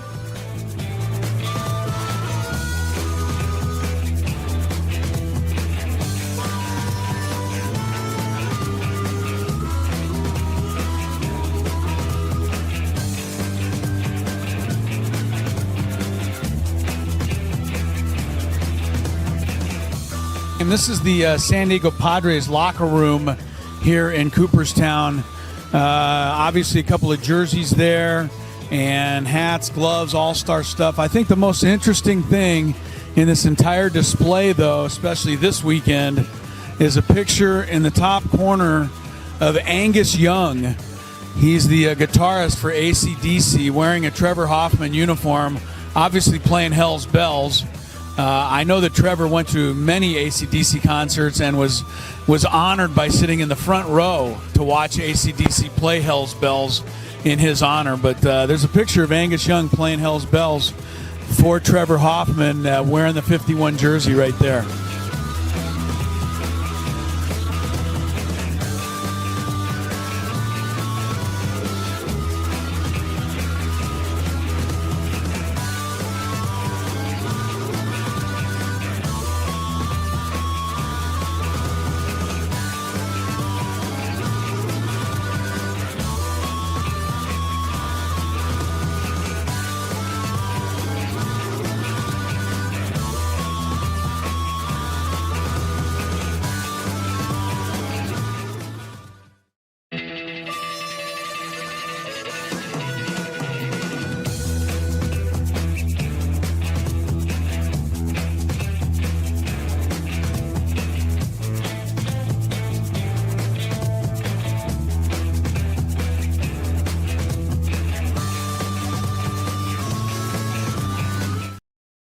.434 on the clock, and we are moving towards Scraby's Big Five.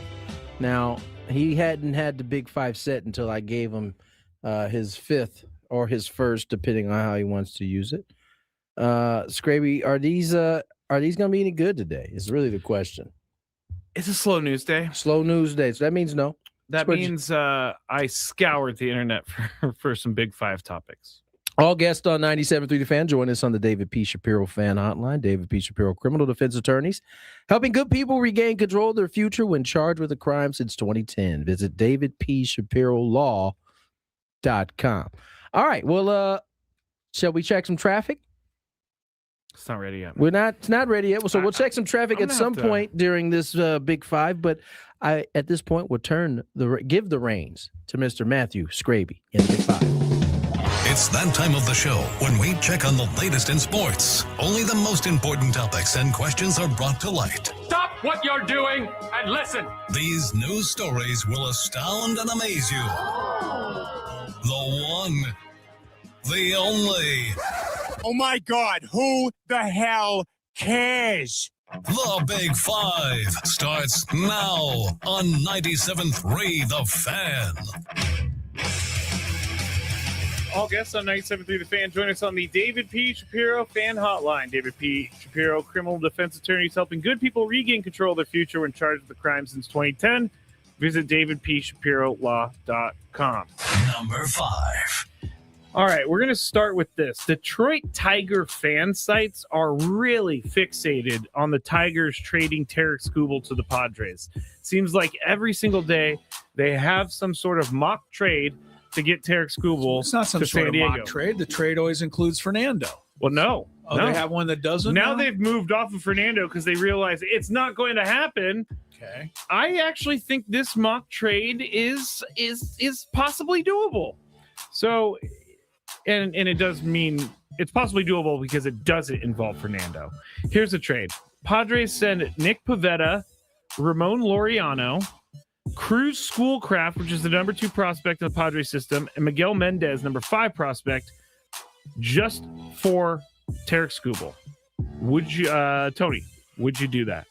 Pivetta, Laureano, Schoolcraft, Mendez for Skubal on a 1-year rental. No. And I'd say no because I don't want Skubal for a 1-year rental. You want a long-term Skubal. Right. What is so it, I'm gonna get 1 year? and then that like depletes not only shot. Yeah. You obviously get the benefits of your rotation benefiting from that, but Ramon Laureano that much, right? I mean, Ramon Laureano is going to be highly counted on to be an offensive piece, an offense that struggled a little bit last year. So I don't know. Unless there's some other trades connected to that you don't have made up yet. That doesn't come. Yeah, exactly. That doesn't happen in mock draft world. I don't know that I want to do that. No one goes and thinks about what else they need to get. But listen, if prospects are going for the rate that they're going with, go ahead and let Schoolcraft marinate a little bit because his stock is going to go up. Yeah. I already know Chris's answer. Well, it's an no. easy one. Yeah, I mean, 14 innings. Skubal pitched more than Nick Pivetta last year. 14 innings. How many strikeouts? Oh, he had more, and he's better. But 14 innings, I'm not getting that. That's not making up for the loss of my starting left fielder. That's true. And a prospect who very well could be the next big thing. Mm-hmm. Or could be the next prospect that you got to use to get a whole bunch of other stuff. Yeah, I'm not fair. No, not enough. All right. I mean, way too much. I mean, why do the Tiger fans mind their own business? Why do they have to trade in here? I kind of agree with you on that. The Tigers fans leave us alone. I mean, Skubal's fantastic, but you can't just give up everything. No, that's silly. All right. Number 4. But keep in mind, Ramon Laureano is a quote-unquote rental as well. He's only got 1 year left with the Padres. Who? Ramon Laureano. Not a rental. Got him last year. He's got 1 year left. Yeah, but I mean, he wasn't a rental. You're getting him for just that 1 year. Correct. All right. Miami Dolphins owner Stephen Ross. And by the way, Tony and Chris told me more about this, or Darren Waller told us more about this meeting between Stephen Ross and Mike McDaniel. Not happy with the Dolphins. And Chris mentioned it earlier in the show that we found out during this show that the player that he was in the meeting with was Derek Waller. Yeah. And as Derek Waller... And Darren Wallen's spilling more tea on this. He was said just like they kicked down the door like the police, basically. Yeah. But he also said that Ross joined in on the conversation, and it was like normal at first. And then it got awkward. And then he stood there, and Darren Waller realized he'd better leave. But yeah, I'm not happy about how the Dolphins treated Mr. McDaniel. But he was offered, Stephen Ross revealed, he was offered a significant amount of money to sell the team, but he turned it down, Chris, and he's keeping it in the family instead. During an interview yesterday, he said he was offered nearly $15 billion with a B dollars, but turned it down, and his son-in-law, which is the luckiest son-in-law in the world, Daniel Silman, is going to run the franchise instead. So my question, Chris, with no team worth $15 billion in the NFL, do you believe that he turned down $15 billion? I thought they're all worth about $15 billion. No, they're like, no. What did Forbes say the Cowboys were going for? I'll get it. I don't know. I mean, owning an NFL team is a license to print money. So if it's $15 billion today, it's going to be $25 billion in 10 more years. The Dolphins right now are worth. Apparently, yes. Where did they go? I don't know. I don't see them on the list. They're not worth anything. $0. Yeah, well, in my mind, sometimes they're that's worth true. 6.2, so he would more than double. Yeah, but in 10 years, they're going to be worth 15. By the way, I hate to tell you, he said close to 15, nearly 15 million. That could be 13. That could be 12.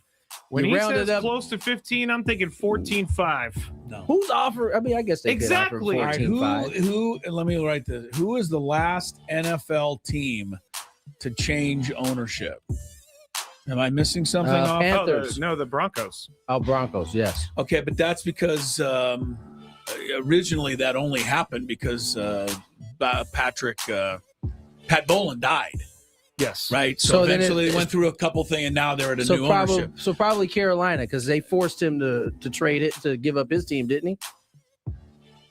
I don't know. My point is I just don't know that anybody ever wants to get rid of an NFL franchise. I mean, these things stay in the family forever and ever and ever and ever and ever and ever and ever. I just think if someone offers you more than double what But Stephen Ross is also 80-something, right? He's not going to be able to spend the $15 billion. Yeah.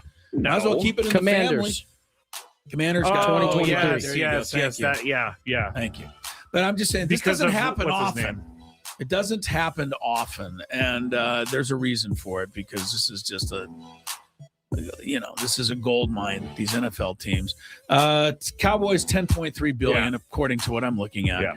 So $15 billion is more, but again, in 10 more years, you look at this list, and the Dolphins will be worth about that. I know. And so the son-in-law and the rest of the family will cruise for another few centuries. You're getting more than what the Cowboys could. Just think about what you're able to do. I mean, you get your value at 15 bill.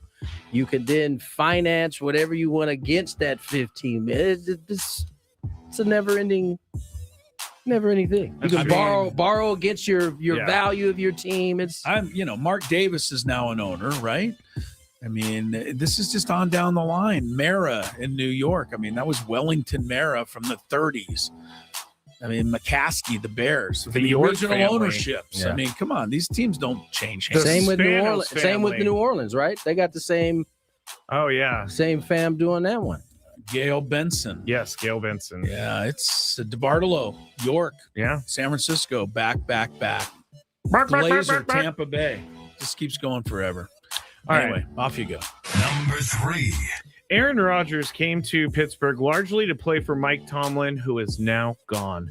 Mike DeFabo of TheAthletic.com reported on Tomlin's final meeting with the team, noting a standout detail. As players exited, Tomlin interacted with each one, and when Rodgers reached him, other players said the quarterback was sobbing and repeatedly apologized, saying, "I'm sorry." Rodgers understood his arrival was an all-in move for the Steelers' first playoff win in 9 years, which have also obscured his 2 bad years with the Jets. Tomlin's 19-year tenure abruptly ended with a playoff loss, but everybody's talking about Aaron Rodgers sobbing. Chris, do you believe, or Tony, do you believe Aaron Rodgers sobbed? I can see that. Apparently, that's not the only report that came out. It was he said, "I'm sorry," and sobbed, and TJ Watt had tears welling down his eyes and kept saying, no. He didn't want to see this coach go. So 2 things can be true. Maybe Mike Tomlin's time there had come to an end and should have come to an end on his own accord, but the guys in that locker room may not have wanted that to happen. Many of those guys may not have wanted it to happen. So I believe it. That's the thing about football that I truly respect, is that when it's a team that is coached well and they actually care about each other, there's a ton of that kind of emotion involved. And that's not just football. That's all sports where there's a team involved and you spend a lot of time with guys. It can get emotional like that sometimes. Chris, do you believe Aaron Rodgers sobbed? Do you believe I sobbed when the Aztecs pulled ahead of Alabama? Well, I saw it. I saw it. I mean, but the only thing is, Aaron Rodgers is certain things mean certain things to people. You don't know what it is that it might hit him. Listen, and I think Mike Tomlin has been successful for 19 years. Whether Steeler fans want to agree or not, he's been successful probably because he's built some incredible relationships with his players. Yeah. I don't think he could be successful for that long if he didn't do that. I agree with that. All right, so I'm just thinking Aaron sense. Rodgers is not the guy who I think of when I think sobbing. I think we think that because the last however many coaches he's had, he hasn't necessarily been the most cuddly with. True. I think we saw him act different this year in terms of how he dealt with the media than he has in the past 4 or 5 years. That to me is out of respect for Mike Tomlin. We didn't see him on Pat McAfee. Feel like shenanigans. Yeah, we didn't see any Pat McAfee stuff this year, and he could have done that. He's earned the right, but I think out of the respect for Mike Tomlin and how he's running those things over there, running that locker room, he elected not to do it. So I can see him being emotional about it. All right, we got some traffic, and then when we get back, Clayton Kershaw news. From the 855 Get Ross Traffic Center, protecting San Diego after accidents or injury, here's Kelly Danick. Traffic is brought to you by Valvoline Instant Oil Change. We just can't seem to catch a break this afternoon, guys. 2 separate crashes on South 5 Coastline, one of them in Oceanside near Harbor Drive. A couple vehicles over to the right shoulder. Another crash past Carmel Mountain Road, South 5. This one involves a couple vehicles. They're in the second lane from the left. Tow truck is rolling up to assist with that. Also, traveling on East 52, accident clear from the Regents Road off-ramp. Another crash up ahead past Santo Road, 2 vehicles in the center divide. Also, a large sinkhole's got some traffic control in place. Marina Boulevard southbound lanes closed between West Marina Boulevard and Napa Street. No estimated time on when that's going to be remedied. New year, new goals. Start with your car at Valvoline Instant Oil Change. A fast oil change and essential maintenance checks help keep you moving into the new year. Check it off your list. Visit SoCalOilChange.com.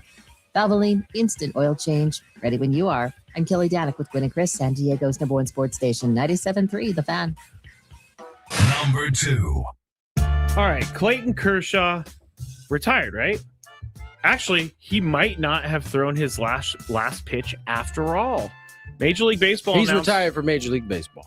Major League Baseball announced today that Kershaw has committed to pitch for Team USA in the upcoming World Baseball Classic. It's going to be it's going to be his final send-off for his Hall of Fame career. Here is Clayton Kershaw talking to MLB Network about this.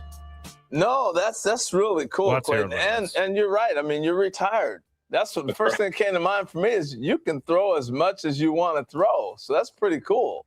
That's what I told D-Row. I said, I just want to be the insurance policy. If anybody needs a breather or if they need me to pitch back to back to back or if they don't need me to pitch at all, I'm just there to be there. I just want to be part of this group. And, I learned a long time ago, you just want to be a part of great things. And this team seems like a really fun, awesome group. And all these coaches I played with are good teammates, good friends of mine. So it'll be really fun. All right. That was Clayton Kershaw on MLB Network. Now, I had a major problem with Brett Favre retiring and unretiring 5 times. I don't like this. Once you retire, I mean, you can come back for sure, but he retired and now he's a World Baseball Classic guy. Wait, what? You can retire. You can retire. You can come back for sure, but you don't like it? No, I'm That's saying both things. If you retire, don't do the I'm going to retire, I'm not going to retire. I'm going to retire, I'm not going to retire. I'm not going to retire, I'm going to retire. I'm not, you know what I'm saying? Like Brett Favre did that. So, Chris. Yeah. And I know the answer from your reaction. Right. Does this bother you? Nope. Because I heard him speak on it. And he wants to be there as an insurance policy for the good old USA. I got no problem with this. And, Harold Reynolds, whose voice I'm pretty sure that brings up a pretty good point. Got no worries now. He can pitch as much as he wants. I don't think if Kershaw comes back to the Diamondbacks then next year and then retires again, then I start getting on your side. But not yet. Okay. I'm good. Number 1. I'm not going to give Tony an answer. Tony, go ahead. Does this bother you? No. Okay. It's gravy. It does not bother me. I know. Let this man pitch as long as he wants. Why? Because it's not hurting anybody but himself, honestly. All right. Let him do his thing. He's retired from Major League Baseball. This is the WBC. He wants one last hurrah. Okay. He's earned it. Steve Cohen, owner of the Mets, just tweeted out a little bit ago, and this is not the topic. He tweeted out, "Let me know when you see smoke." I don't know what that means. Who tweeted that? Steve Cohen. Is that the chimney thing? Yes, the chimney thing. Yes. Yeah. So apparently something's happening with them. So when he puts the smoke up, that means Tucker's a Met. I guess so. All right. Rory McIlroy was asked about, and Juan Soto's a left fielder. Yes, Brooks Koepka's return, and he said this about Live Golf's future. They haven't signed anyone who moves the needle, and I don't think they will. I mean, they could re-sign Bryson for hundreds of millions of dollars, but even if they do, it doesn't change their product, does it? They'll just be paying the exact same thing, and they've lost Brooks, so they'll be paying out all this money. See? He counted a re-signing. Okay. So he's talking about, so he kind of dusted. But I do like that he said it doesn't change the product, because it doesn't. But then they asked him about Brooks Koepka. He said, "This is as great as it gets. Brooks back to where he belongs. He's one of the best players in the world, and anything that makes the traditional tour stronger is a good thing in my book." So, Tony, you're up first here.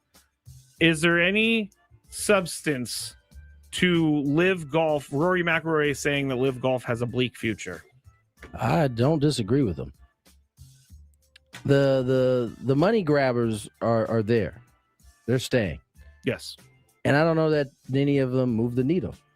I don't know that although Rahm and DeChambeau hedged on the side of Live, I don't know that the money is going to keep them there. I think I just once you got enough of it. I watched those two compete, and it seems like they do care about winning golf, events, matches, whatever you want to call it.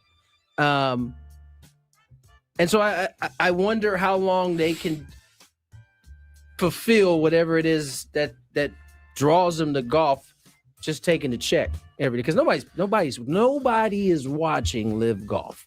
You are out on the course. You might as well just come home and just go to the course and play. Might as well just play on your computer at home and send your score in. No one's paying attention to that. No one's watching it on TV. I have seen some big crowds going there, but that's totally different to me. Like, going and seeing an event is different from following it and watching it on TV.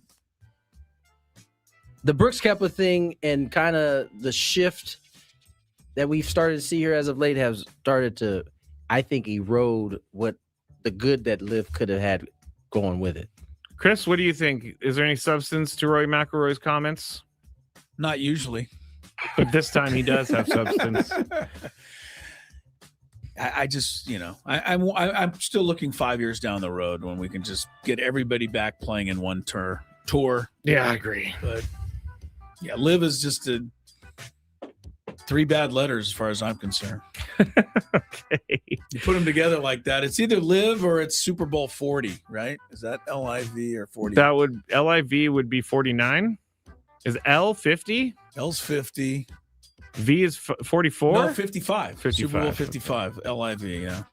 On the other side. This year's Super Bowl 60, by the way. It is. Did you realize? It's crazy. Man, 60. That's crazy. 60. On the other side, I have some international prospects that you guys need to know about that the Padres signed. Also, there were 3 veteran names out there, and I want to ask you two if you're interested. That's all up next on 97.3 The Fan.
Crisello, Tony Gwynn Jr., Scraby, Gwynn and Chris on 97.3 The Fan. Scraby coming up with a Scraby Chronicles an hour from right now. Among the things I'm sure he will potentially discuss, the new college basketball point shaving scandal. 39 players on 17 NCAA Division I teams apparently fixed by a gambling ring. That's just the tip of this iceberg, apparently. I hope it's somehow there isn't more, but you just know there is, Tony. DePaul is the biggest name school involved, but that doesn't mean it's not troublesome. Southern Miss, Tulane, St. Louis, Eastern Michigan, Buffalo, some of the other schools. San Diego State, nobody in the Mountain West is on the list, thankfully. Big NFL news, John Harbaugh pretty much going to the Giants. Like is he done, or is it like so done that we just it's not done? We're dotting I's, crossing T's. I think they're dotting I's and crossing T's. Looking like it's Giants for Harbaugh. No other coaching news today that I am aware of. Fred Warner, who got Scraby's hopes up, is not going to play against the Seahawks. Sam Darnold expects to play despite a new oblique injury. And I don't really know if there's a whole much else for you to talk about. Oh, wait. Here come the Rockies again. Will Castro, utility man, signed by the Rockies. How about the Blue Jay fans being in a frenzy right now? I don't know if you guys saw this. Miles Straw, you guys remember him? Outfielder for the Blue Jays. Vaguely, yeah. Posted a story, and it says, remember, he was once a teammate of Kyle Tucker in Texas, or excuse me, in Houston. He says, right, Houston, yeah. Anyone in Bradenton, which is where the Blue Jays have their spring training, anyone in the Bradenton, this is where the Astros play. He said, anyone in Bradenton or Sarasota area know a place to get a jersey framed? And it's a jersey of Tucker, his old Astro uniform. So Blue Jay fans, because Miles Straw is now a Blue Jay, are in a frenzy thinking that he's coming north of the border. I hope he does. All they have to do is anybody but the Dodgers. All they have to do is get John Morosi to report it and get one of those Shark Tank guys. Shout on out the plane. to my man John. Get a Shark Tank guy on the plane and send him up there. I don't know. Yeah. I think the Mets are going to get it. $50 million. I think the Mets are going to get Steve it. Steve Cohen's talking about white smoke coming out of a chimney already. I don't know. The Dodgers are the third team that's in the running there, by the way. All right, Scraby has a bunch of stuff he wants to talk about, and I'm going to tell you how interested I am in this.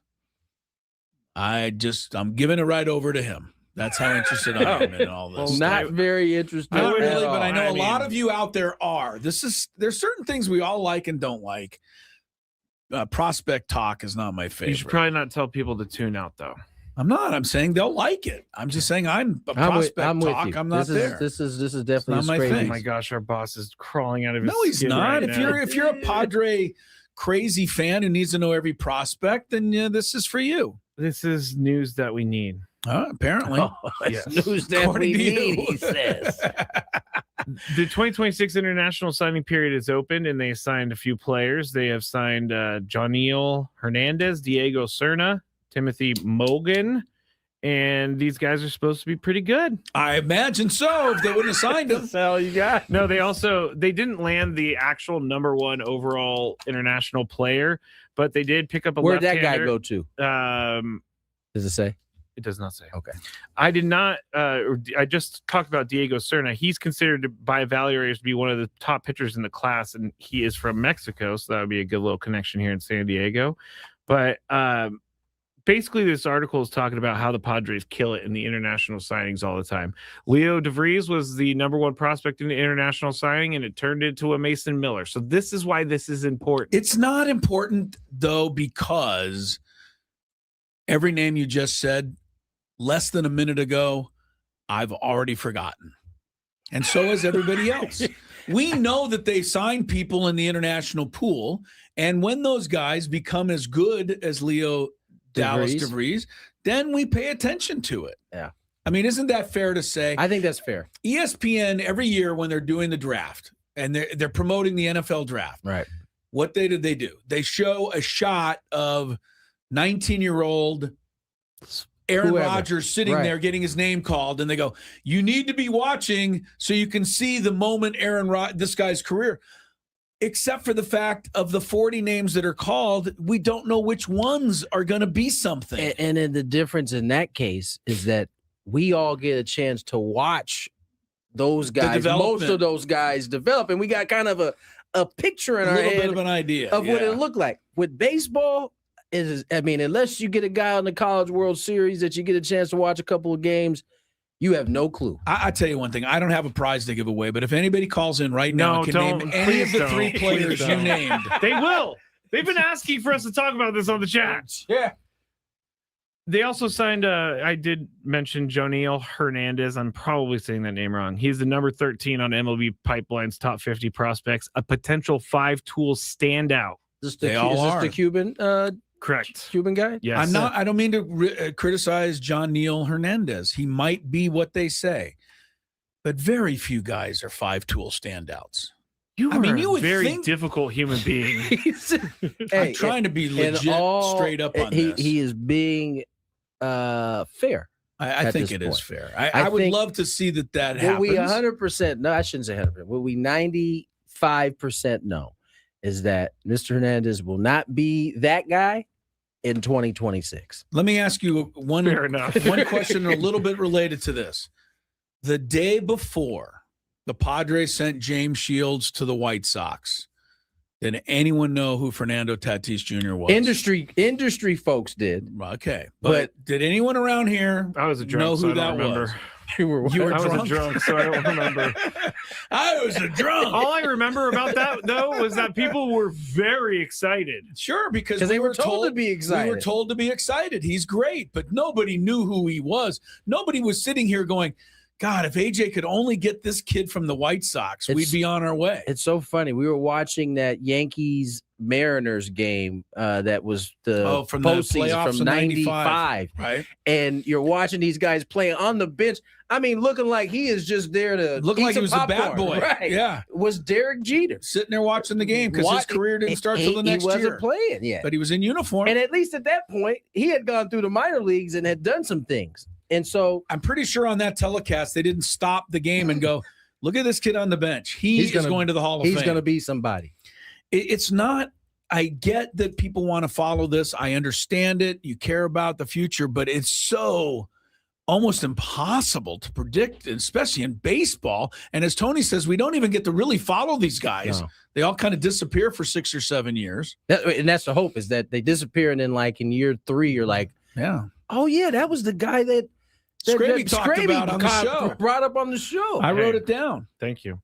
I'm going to move on from this. Thank you, Scraby, for bringing our attention to those players. I'm going to move on from this, and we're going to talk about something else with the Padres related with Major League players, because you can't say you're not interested in Major League players. Let's go. Give it to me. Padres signed Nick Solak and Omar Cruz to a minor league deal. Solak had a few moments of glory for the Rangers, did he not? It's more of a depth thing, right? Yeah.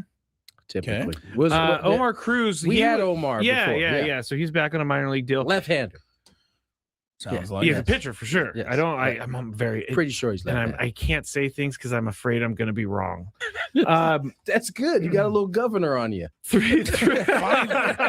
a long time to get it installed. Now, here are 3 names I saw as possible signings for the Padres at first base: Paul Goldschmidt, Justin Turner, and Rhys Hoskins. Goldie had a tough one last year. He's getting older, but he could be a first baseman DH. Listen. Sometimes get you a Goldschmidt, Paul Goldschmidt, or Rhys Hoskins. JT, listen, I love JT, but I don't know. Does he have as much as those guys left? That's the question. My biggest hang up is, are they just signing another Nelson Cruz, Matt Carpenter? I don't know that they're that. Maybe, I don't know. Jason Hayward, Yuli Gurriel. Is that one of what they are? What did Reese do last year? I think he was injured for a little bit. I think by the time the playoffs came around, he was a completely forgotten guy, was he not? I don't think he was the starting first baseman. No, he wasn't. Last year, he had 279 at bats. He hit 237, 12 home runs. I think most of it was in the first half of the season. Yeah, what did Goldschmidt do last year? Goldie, let me get him. I've always liked Paul Goldschmidt. I would be willing to take a flyer on Goldie. Not Hoskins. Hoskins looked broken down. 489. He hit 274 last year. He hit 489? No, 489. He had 10 home runs, 45 RBIs, 274, 731 OPS. So his power is not there anymore. Well, might as well bring back a Rise. He can hit 10 home runs for you. That's true. Why am I bringing this up? Who was I'm a glutton. Jacob Wilson. A glutton for punishment. Reese, Reese Goldschmidt, and Turner. And Justin. How many at-bats Justin have last year? He played sparingly. He did play sparingly. I would only take Justin Turner just to keep him off the other team. He had at-bats last year, 169. Yeah. And he hit 219. I think he is probably more towards the end than the other two. So he's older, right? Too. He's 41. He's just a couple years younger than me. Yeah, for sure. So I would take a flyer on Goldschmidt. I'd take a flyer on Reese. He didn't get the opportunity. So maybe he still has the something Brewers left. purposely were putting him in that particular kind of situation. You're only playing against lefties, really. So I'd take a flyer on him. It's gonna be cheap, I would think. I would think so too. But I think Padres might need to do something like that. If they're not going to bring back Luis Ariz, and Dennis Lin reported that it doesn't seem likely. All right. You done with all of your info we need? Yeah. Very good. You going to purge it from your brain after we hit the break? I have to purge it from my brain. I have to, you know what? Itself. I'll read this on the other side, but Scraby had his conspiracy about his 49ers. Got a little update. On that practice facility that the electric substation. I got a little update for you on the other side. And NFL picks. Got to get our picks in. It's all coming up after traffic. From the 855.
Scabies were in full effect yesterday. Scraby brought to our attention the low electric frequencies that are surrounding the San Francisco 49ers practice facilities. Is there a plume of electricity around the 49er facility? I would think so. Something along those lines. Okay. Apparently, the report was done by a gentleman named Peter Cohen. Sunlight is life. He claims to be a doctor, correct? Yeah, he claims. I don't to be know. a doctor. This is Instagram, so I mean, a lot of ABC in San Francisco interviewed him, so he looks legit. I'll just read you really some of the report that Scraby was talking about. Low frequency electromagnetic fields can degrade collagen, weaken tendons, and cause soft tissue damage at level regulators call safe. He says we have real world case study proving this. And NFL teams who practice facilities sit next to a massive electrical substation. That would be the 49ers. And so, as you can imagine, if Scraby's reading this, so are the players that play for the San Francisco 49ers. Kendrick Bourne brought it up the other day. San Francisco 49ers, statistically the most injured team in the NFL over the past decade. Since moving to Levi's Stadium in 2040, top 5 in adjusted games lost, 10 of 11 seasons, 7 or 8 full Achilles pectoral patellar ruptures. Average in the league is 2 or 3. They're at 7 to 9. 40 plus major hamstring calf tears, high ankle syndesmosis injuries every single year. No other franchise comes close. And so because of this, apparently a lot of 49er players are reaching out to their agents. The agents are then calling the team. I wonder how much, first of all, I wonder what is the proof that it is actually what is taking place for the 49ers? More importantly, if the 49ers will get enough heat that they actually will have to move to a different place. Now, that isn't just like, all right, we're going to go move down the street. You got to find a place where you can, that either already has a practice facility or that you can build one. They just built one when Levi's was built. They're not moving from that place. But yeah, after George Kittle tore his Achilles, players are starting to talk about it. And I think a mass exodus is in is to be called for. To leave the 49ers. I hope next year they can't field a team. Then I mean, what would you annoy us with? This is the world that we live in now in 2020. It's true. Like, this may or may not be true. Yeah. But the fact that it has legs and that players are calling about it, it can't be a good thing for the 49ers that they have these players and these agents calling like, hey, y'all need to look at this. But then again, the NFL has had these issues with turf for a long time, and they seem to just in one ear and out the other. I bet you the 49ers are going to do some study over the offseason to see if they're going to pay somebody to do a study. They'll do the study and they'll conclude that there's nothing wrong. 100%. That's what you know what? I'll go up there and I'll just stand in between the substations and see what happens. Would you please? Yeah. It's just so interesting to me. It is very interesting. That's kind of where we are now. What are they? What are the agents? You said this yesterday, and in 24 hours, there's a report that players are reaching out to agents. And agents are making that phone call. There's a guy on Twitter who is very. He feels vindicated, but I'm not sure he's actually vindicated yet. His name is Chase Senior. He said, "I brought this up and was called a conspiracy theorist and the Alex Jones of NFL content creators. But experts in this field continue to say it could be a reason why the 49ers deal with so many injuries." That tweet right there is why this is a thing, Tony. Yeah. No doubt. I just think they're a bunch of wimps. They all get hurt. Get some stronger players. Withstand a little contact. I mean, your guy tore his leg up. Tua can't fall right. You know what I forgot to tell you guys. I highly suggest you guys take a listen to the podcast with the Kelsey brothers. They recently just had oh my gosh, why am I forgetting his name? Who's the backup quarterback for the Giants? Russell Wilson? No, the other one. Jameis. Oh my gosh. Hilarious. Jameis is funny. It is talking about Scatterboo and a whole bunch of different topics come up. They had me on the floor crying. They were so funny together. So I suggest. All right, maybe I will. Like Giants had a good day. Apparently, looks like they're going to get Harbaugh. If you just tuned in, John Harbaugh, of course. Yes, John Harbaugh. All right, ready for it? Well, we're not really ready, but we'll do it anyway. We're ready. Picks. I'm ready. Time. Scraby went 3 and 3 I got to go last for broke week. right here. Scraby 3 and 3 had 14 points. Chris 3 and 3 had 12 points. Tony 2 and 4 had 7 points. There's a long way to go. Today we'll do a 4-point game, 3, 2, and 1. So you can pick whatever game you want and put which one you feel most confident in first. Scraby, you are the leader, so you got to go first. All right. You're on top of the standings. Who's your 4-point game? Who do you feel most confident in this week in the divisional round? I hate these. These are so hard. Oh. In the divisional round, I feel most confident that the Buffalo Bills will win. Buffalo will beat Denver, you say. Too many close games. Living life on the edge. On the edge, you lose those games. Interesting. So Buffalo is your top choice. All right.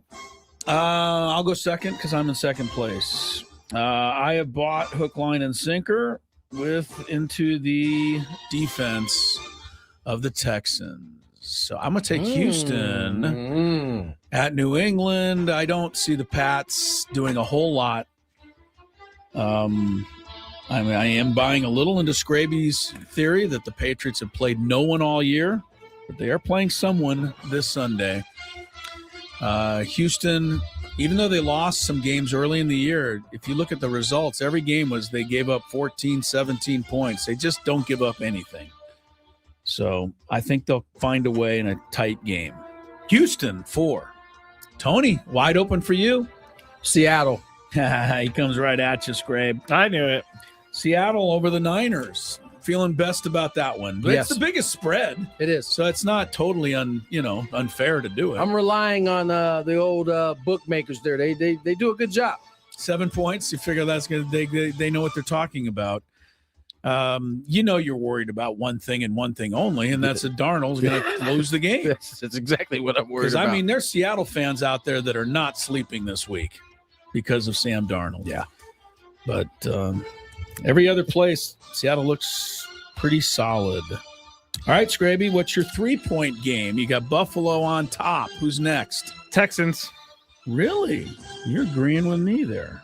All right. Their defense looks so amazing on Monday night, but that is against a really terrible Steelers offense. So okay, well, you're talking myself out of it. Support your pick, and now you're talking about how dumb it is. My 3 will be the Seahawks, but I have the same. I'm going with the top 2 defenses on top here. Houston for 4, Seattle for 3. I mentioned this earlier this week, and I do think it's a possibility that Kyle Shanahan, having just played the Seahawks 2 weeks ago, is going to come up with a few wrinkles here. And we'll see if Seattle is ready for those. Because I think it's going to be, I don't think the 49ers are going to just run into the line of scrimmage and score 3 points and go home. I think they're going to challenge them. But I'll take Seattle. Tony, you're up. I think it's going to take McCaffrey to have a huge night, because I think they cover as well as anybody on. It's hard to get open against them. And the 49ers don't have the all-time receivers. Jennings will get thrown out of the game by the third quarter doing something stupid. He very well might. Yeah. I'm going with the Rams, baby. Rams, number 3, he says, at Chicago. Okay. Rams are favored on the road. They're the only road favorite this weekend. 3.5-point picks. All right. Scraby for 2, and you got the 2 NFC games to choose from. My 49ers. Hopefully get Ricky Pearsall back. You're going bang, bang here? I'm going bang, bang here. Going bang, bang here. 49ers over the Seahawks. Ricky Pearsall to stretch the defense. Yeah. Brock Purdy's 4-0 against the Seahawks in Seattle. They've won the last 4 times there. You told me that yesterday. That's something, yeah. I will say another thing is that Trent Williams didn't play 2 weeks ago when the 49ers couldn't move the ball. That is true. He's a big difference maker. Huge difference. All right, my number 2 pick. Same reason as you, Scraby. If Denver ever beat anybody by 10 points, I'd be worried. But they don't. and it's going to be close, and you're not going to beat Josh Allen in the end. Buffalo at Denver for the win. Feeling better about this pick because Stephen A. Smith today emphatically picked the Broncos. So feel better about my choice here. Well, I'm really struggling with the fact that they only have 3 receivers. I want Buffalo. Yes, I want to pick Buffalo so bad, right? Because I cannot stand Denver more than any team, I think, in sports right now. Well, you can also save that to your 1-point game. You have 2 left to choose from. You have that or the Houston New England game to pick from here in your 2-point selection. Give me Buffalo. Goes Buffalo. Gives in. All right. Buffalo it is.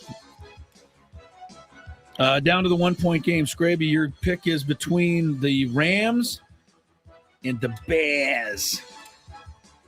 This is definitely the hardest game for me to pick because the Bears obviously can come back and win games. The Rams can come back and win games, but I'm going to go with experience over inexperience. And Matthew Stafford's won a Super Bowl. I'm going to go with the Rams. Rams for 1. Rams, baby. Scraby's got a Scrabs has got a Buffalo Houston AFC Championship, which would be crazy because it would be a 6-5 seeding matchup. And then you got Niners Rams, which would also be a 6-5 seeding matchup. That's random. That would be weird, yeah. My 1-point pick is also between the Rams and the Bears. It's funny. All I will say is that when I began the week, the Rams were going to be my 4-point pick. I felt the best about them. As the week has gone on, I've felt worse and worse and worse. As the weather has gotten worse and worse and worse. Stafford is 1-9 all time under freezing temperatures. Yeah. Hasn't fared well, but a lot of that was with a bad Lions team. When is one like last year?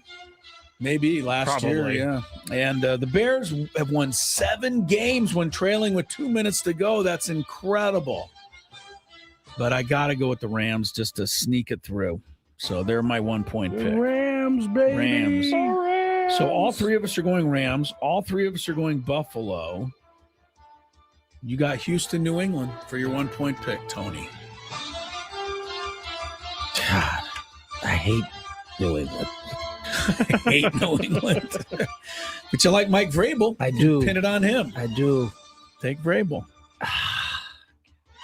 No, I'm taking Houston. You're sticking with the defense. Okay, so all 3 of us are picking Houston, Rams, and Buffalo. Tony and I are both picking Seattle. And Scraby's got the 49ers. So we seem in pretty close agreement. Just different orders. Different orders, yeah. Different orders. Not that they matter, but I did see Rich Eisen today, NFL Network, picked the same as you and I did, Tony. 3 visiting teams plus the only one, the not the Niners. Sorry. We'll see. So I never liked Rich Eisen anyway. Yeah, I never liked him. It could very easily go 0-4 for any of us because I think the games are all hotly contested. Facts. I think since we've gone this far, we need to do biggest fan before we go to break. All right. So I'll be happy to announce it. Okay. Because I like her name. Because it's easy to pronounce. No, it's. Well, you'll see also why I like it. Congratulations to today's biggest fan, Chris Tina Henrich. Probably Henrich. Henrich. Christina Henrich of Mira Mesa. You are today's biggest fan. Give us a call within the next 10 minutes. 833-288-0973. Christina, you will qualify if you call for the grand prize, 20 tickets for you and the gang at Odyssey Suite, a night at a Padres game with all the staff and catered food by our friends at Spiro's Mediterranean Cuisine. The rest of you, register your name, 973thefantasy.com/biggest fan. Picks are in. Interview of the week was a doozy. It's coming up. Stick around.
That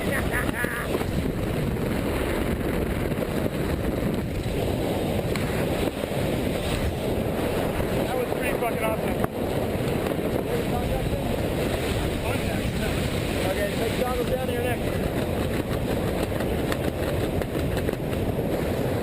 We're crash landing, huh? What? We're gonna crash land. More or less. We're gonna hit the ground. Keep my knee. Don't worry about it. Pick up. Punch up. Right on all the way down. Right leg break. All the way. Here we go. Up there.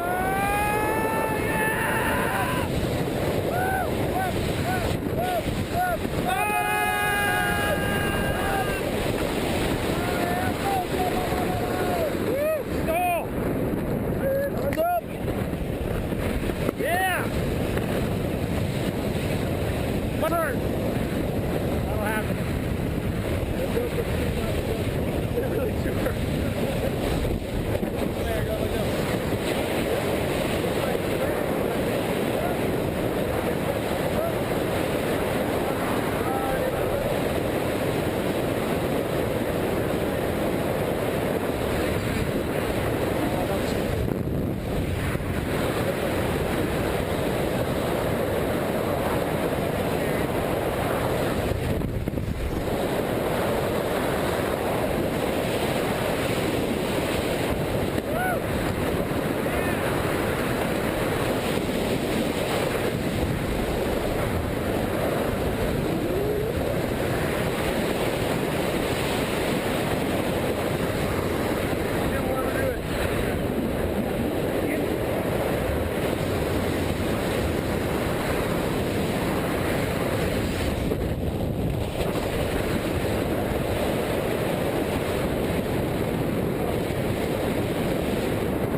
Oh, you idiot.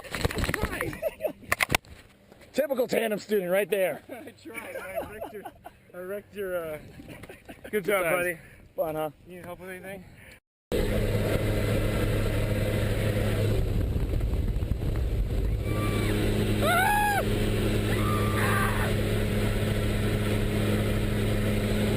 Okay, I'm nervous.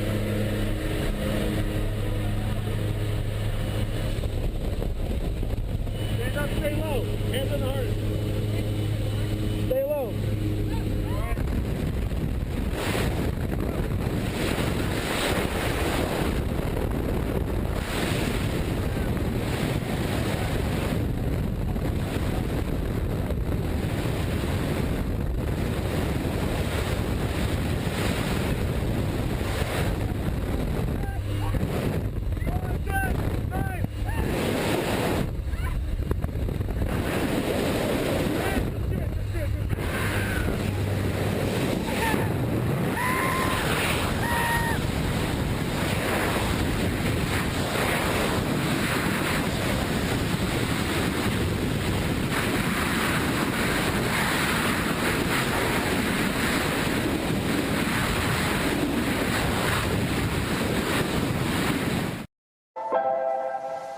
Yeah, it seems like everybody's got a lot of thoughts. I had my money on Kratz being the one to bring it up, but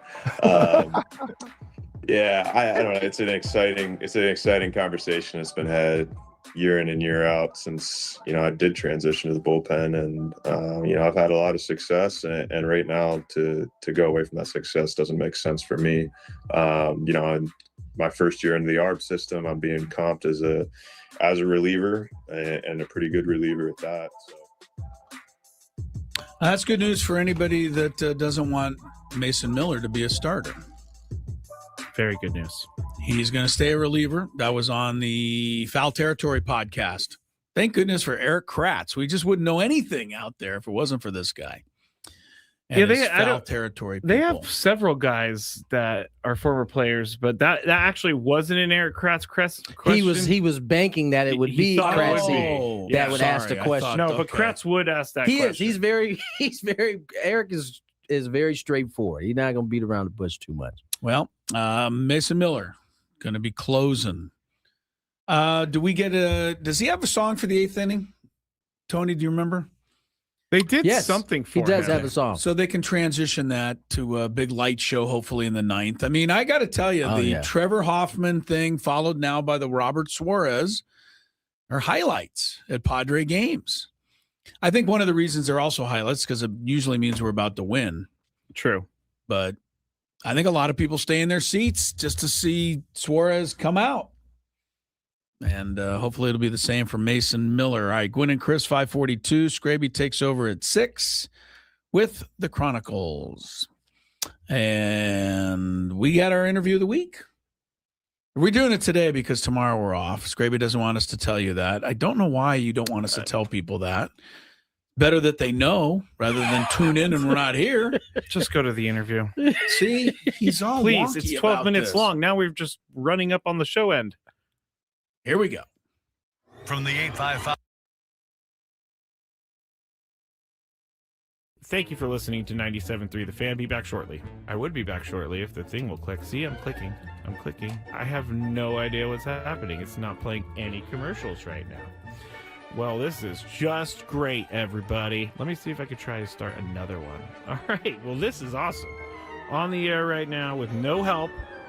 And there are no commercials to be played. Actually, you know what I'm going to do, everybody? You're getting a real live.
awakening came a couple of years ago when, our system, didn't produce like we had hoped, and we just couldn't dig ourselves out of that hole. But again, I think, for me, the battle and the challenge to try to do it in Colorado was always there. And that's a tough place. Yeah. Tough place to win. It's a tough place to pitch, as you guys know. But there's been years where it's been done. So, I think there's always that hope that it can happen. I am fascinated as this news kind of broke. In our conversations, you had kind of been hinting that you were ready to kind of get back into it. But I'm fascinated now to be privy to some of the conversations that you and Ruben Niebla will have. Because I mean, that's high level pitching talk. Obviously, there. Ruben has carved a name out for himself in being one of the best around in terms of talking pitching. But having played for you myself and having been around you, I know that you have a similar mindset. Is there any excitement looking forward to being able to sit with Ruben and kind of pick his brain and vice versa? I'm sure. Yeah. I haven't, Ruben and I have crossed paths. We've, gestured the high sign. I've heard such great things about him, over the last few years. And obviously, I think they're well-deserved. I can't wait to meet him. I can't wait to converse with him like, you just mentioned, Tony. I heard he's great. And I heard that, obviously where Craig is and his place now as the manager, those two guys know a great deal about pitching. Yeah. So, hopefully our conversations can lead us to, more outs and more strikes and the whole deal. But, I'm really excited to get to know Ruben, get to know Craig's staff, get to know the new people in the organization that I haven't met. There's still some holdovers who have been there a long time who are really solid baseball people to get re-engaged back with those guys too. So I'm looking forward to the whole thing, really. But, to your point about Ruben, that he's a good one. You said, we pointed out, and you agreed, you're a senior now, a little bit, advisor. Do you look, how often have you spent looking back? I mean, I saw you in 1981, like at one of our practices, you were helping the guys play out at San Diego State. You were pitching for the Mariners, I think. I mean, we were like, you played for 15 years, but now you've been managing and all of that for another 15, 20 years even. Was that something you aspired to, or did the whole thing work out this way? It just sort of worked out. I always had a passion to teach and to coach. I think, even when I was in high school, I coached Little League, in my hometown up in Washington State. When in off seasons, I came back, like you mentioned, Chris, to come back and I helped Coach Dietz. Right. So it was always in there. And then as I got in my career, as I became more of a veteran player, I really took a liking to helping the younger players and, helping them get acclimated and helping as much as I could because, some older guys did it to me. Dennis Leonard, Paul Splittor, Fida Blue, George, all the guys that I played with in Kansas City. And I just tried to pass that forward as I moved on as a player. And ultimately, when I, retired as a player, there's some paths to go as an ex-player, right? You can go the executive route, you can go into broadcasting, or you can go back on the field. And I was fortunate to, the 5 years after my retirement to do some things with the Indians on both ends, right? On the field and in the office. And, when the Angel situation came up, I dove into coaching, and that's, I think that's where I needed to be. And that's where, I think I'm best served is that. So that's where that went. And, just continued from there. But there wasn't really as a youngster to coach or manage, I think you just want to play. Yeah. And then those things just sort of crystallize as you go forward. Bud Black joins us here on Gwynn and Chris, and Bud, senior special advisor. When you close your eye, lend yourself to a suit and tie. Everything that you just described, was uniform based. Are we going to see you on the field, or are we going to see you more in a suit and tie? You'd be lucky if you see a golf shirt. Well, come on. Yeah, I think you're going to see me. I think the days of the modern baseball executive in a suit and tie are gone. That's right. Yeah, I think you might see me in the occasional blazer or the sport coat, but I don't think I'm going to be in uni, Tony. Okay. I think I'm going to be out of uni. You'll see me in spring training. I'll have on the whatever the attire is that day, whether it's a pair of khaki pants, or a pair of shorts, a pair of sweats, polo shirt, t-shirt, sweatshirt, hoodie. But you won't see me throwing BP. You won't see me in uni. That's some good BP. But you'll I see must me. say. I'll be around the cage. I'll be around the mound observing. I'll be on the backfields watching the minor leaguers get after it. And I'll probably go watch a college game or two over in Arizona. There's a lot of tournaments over there. So wherever I'm needed. But I think no uni for me. You'll see me in the the modern day executive wear. Little Tommy Bahama. Bud Black is our guest. Okay, I got another minute, hopefully, Bud, if you don't mind. And this is, I hope this embarrasses me more than it embarrasses you.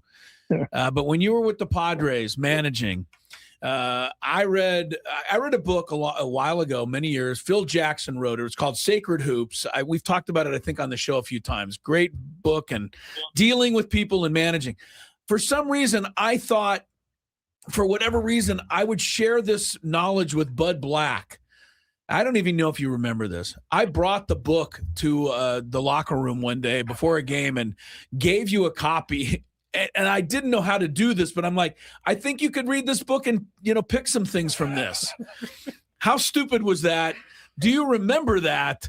And if so, where is my book? I've never got it back. I do remember it. Okay. I do remember it. Okay. And I did read it, and it was funny. I ran into Phil Jackson in Phoenix. Okay.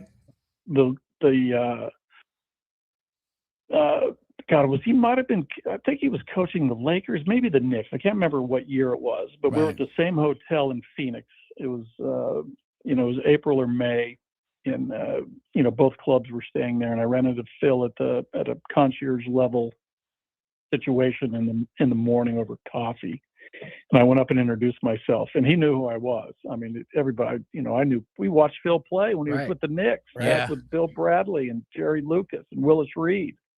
But I do remember, that exchange, and it wasn't weird at all. I liked it. Thank you. And hey, listen, I always like getting books from guys. I thought it was out. I think I was a little out of pocket, but I talked myself into doing it anyway. So yeah, I hope it, you enjoyed some of it. Buddy, we certainly appreciate your time, man. We won't hold you very much longer. I look forward to seeing you when we get out to spring training here in about probably a little less than a month now.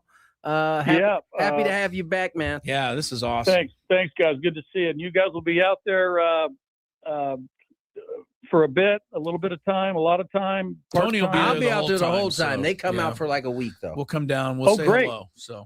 Oh, good. Okay, great, Tony. All right. And Tony, I'll see you in a few weeks. Yes, you will. You see down at Tony Gwynn Stadium. We have a nice little event they're playing that day. That's gonna be a good event. Get that out there to the people. That's gonna be a good event. I will do. All right, guys. All right, fellas. Thanks. See you later. Bud Black back with the Padres. Love it. Yeah, that's all good. I don't know anyone's gonna not like that one. Oh, there's some. There's some Krabby Patty. How out can there. you? Really? What? He's not even doing anything. There's some Krabby Patty. He's a out there senior advisor. that definitely is upset about. Sounds like Scraby doesn't too fired up about it. No, I'm honestly. fired up about it. I'm fired up that these people would have an opinion about it. I'm sure someone does. Oh, well, that guy won a lot while he was here, so now he's back with the organization.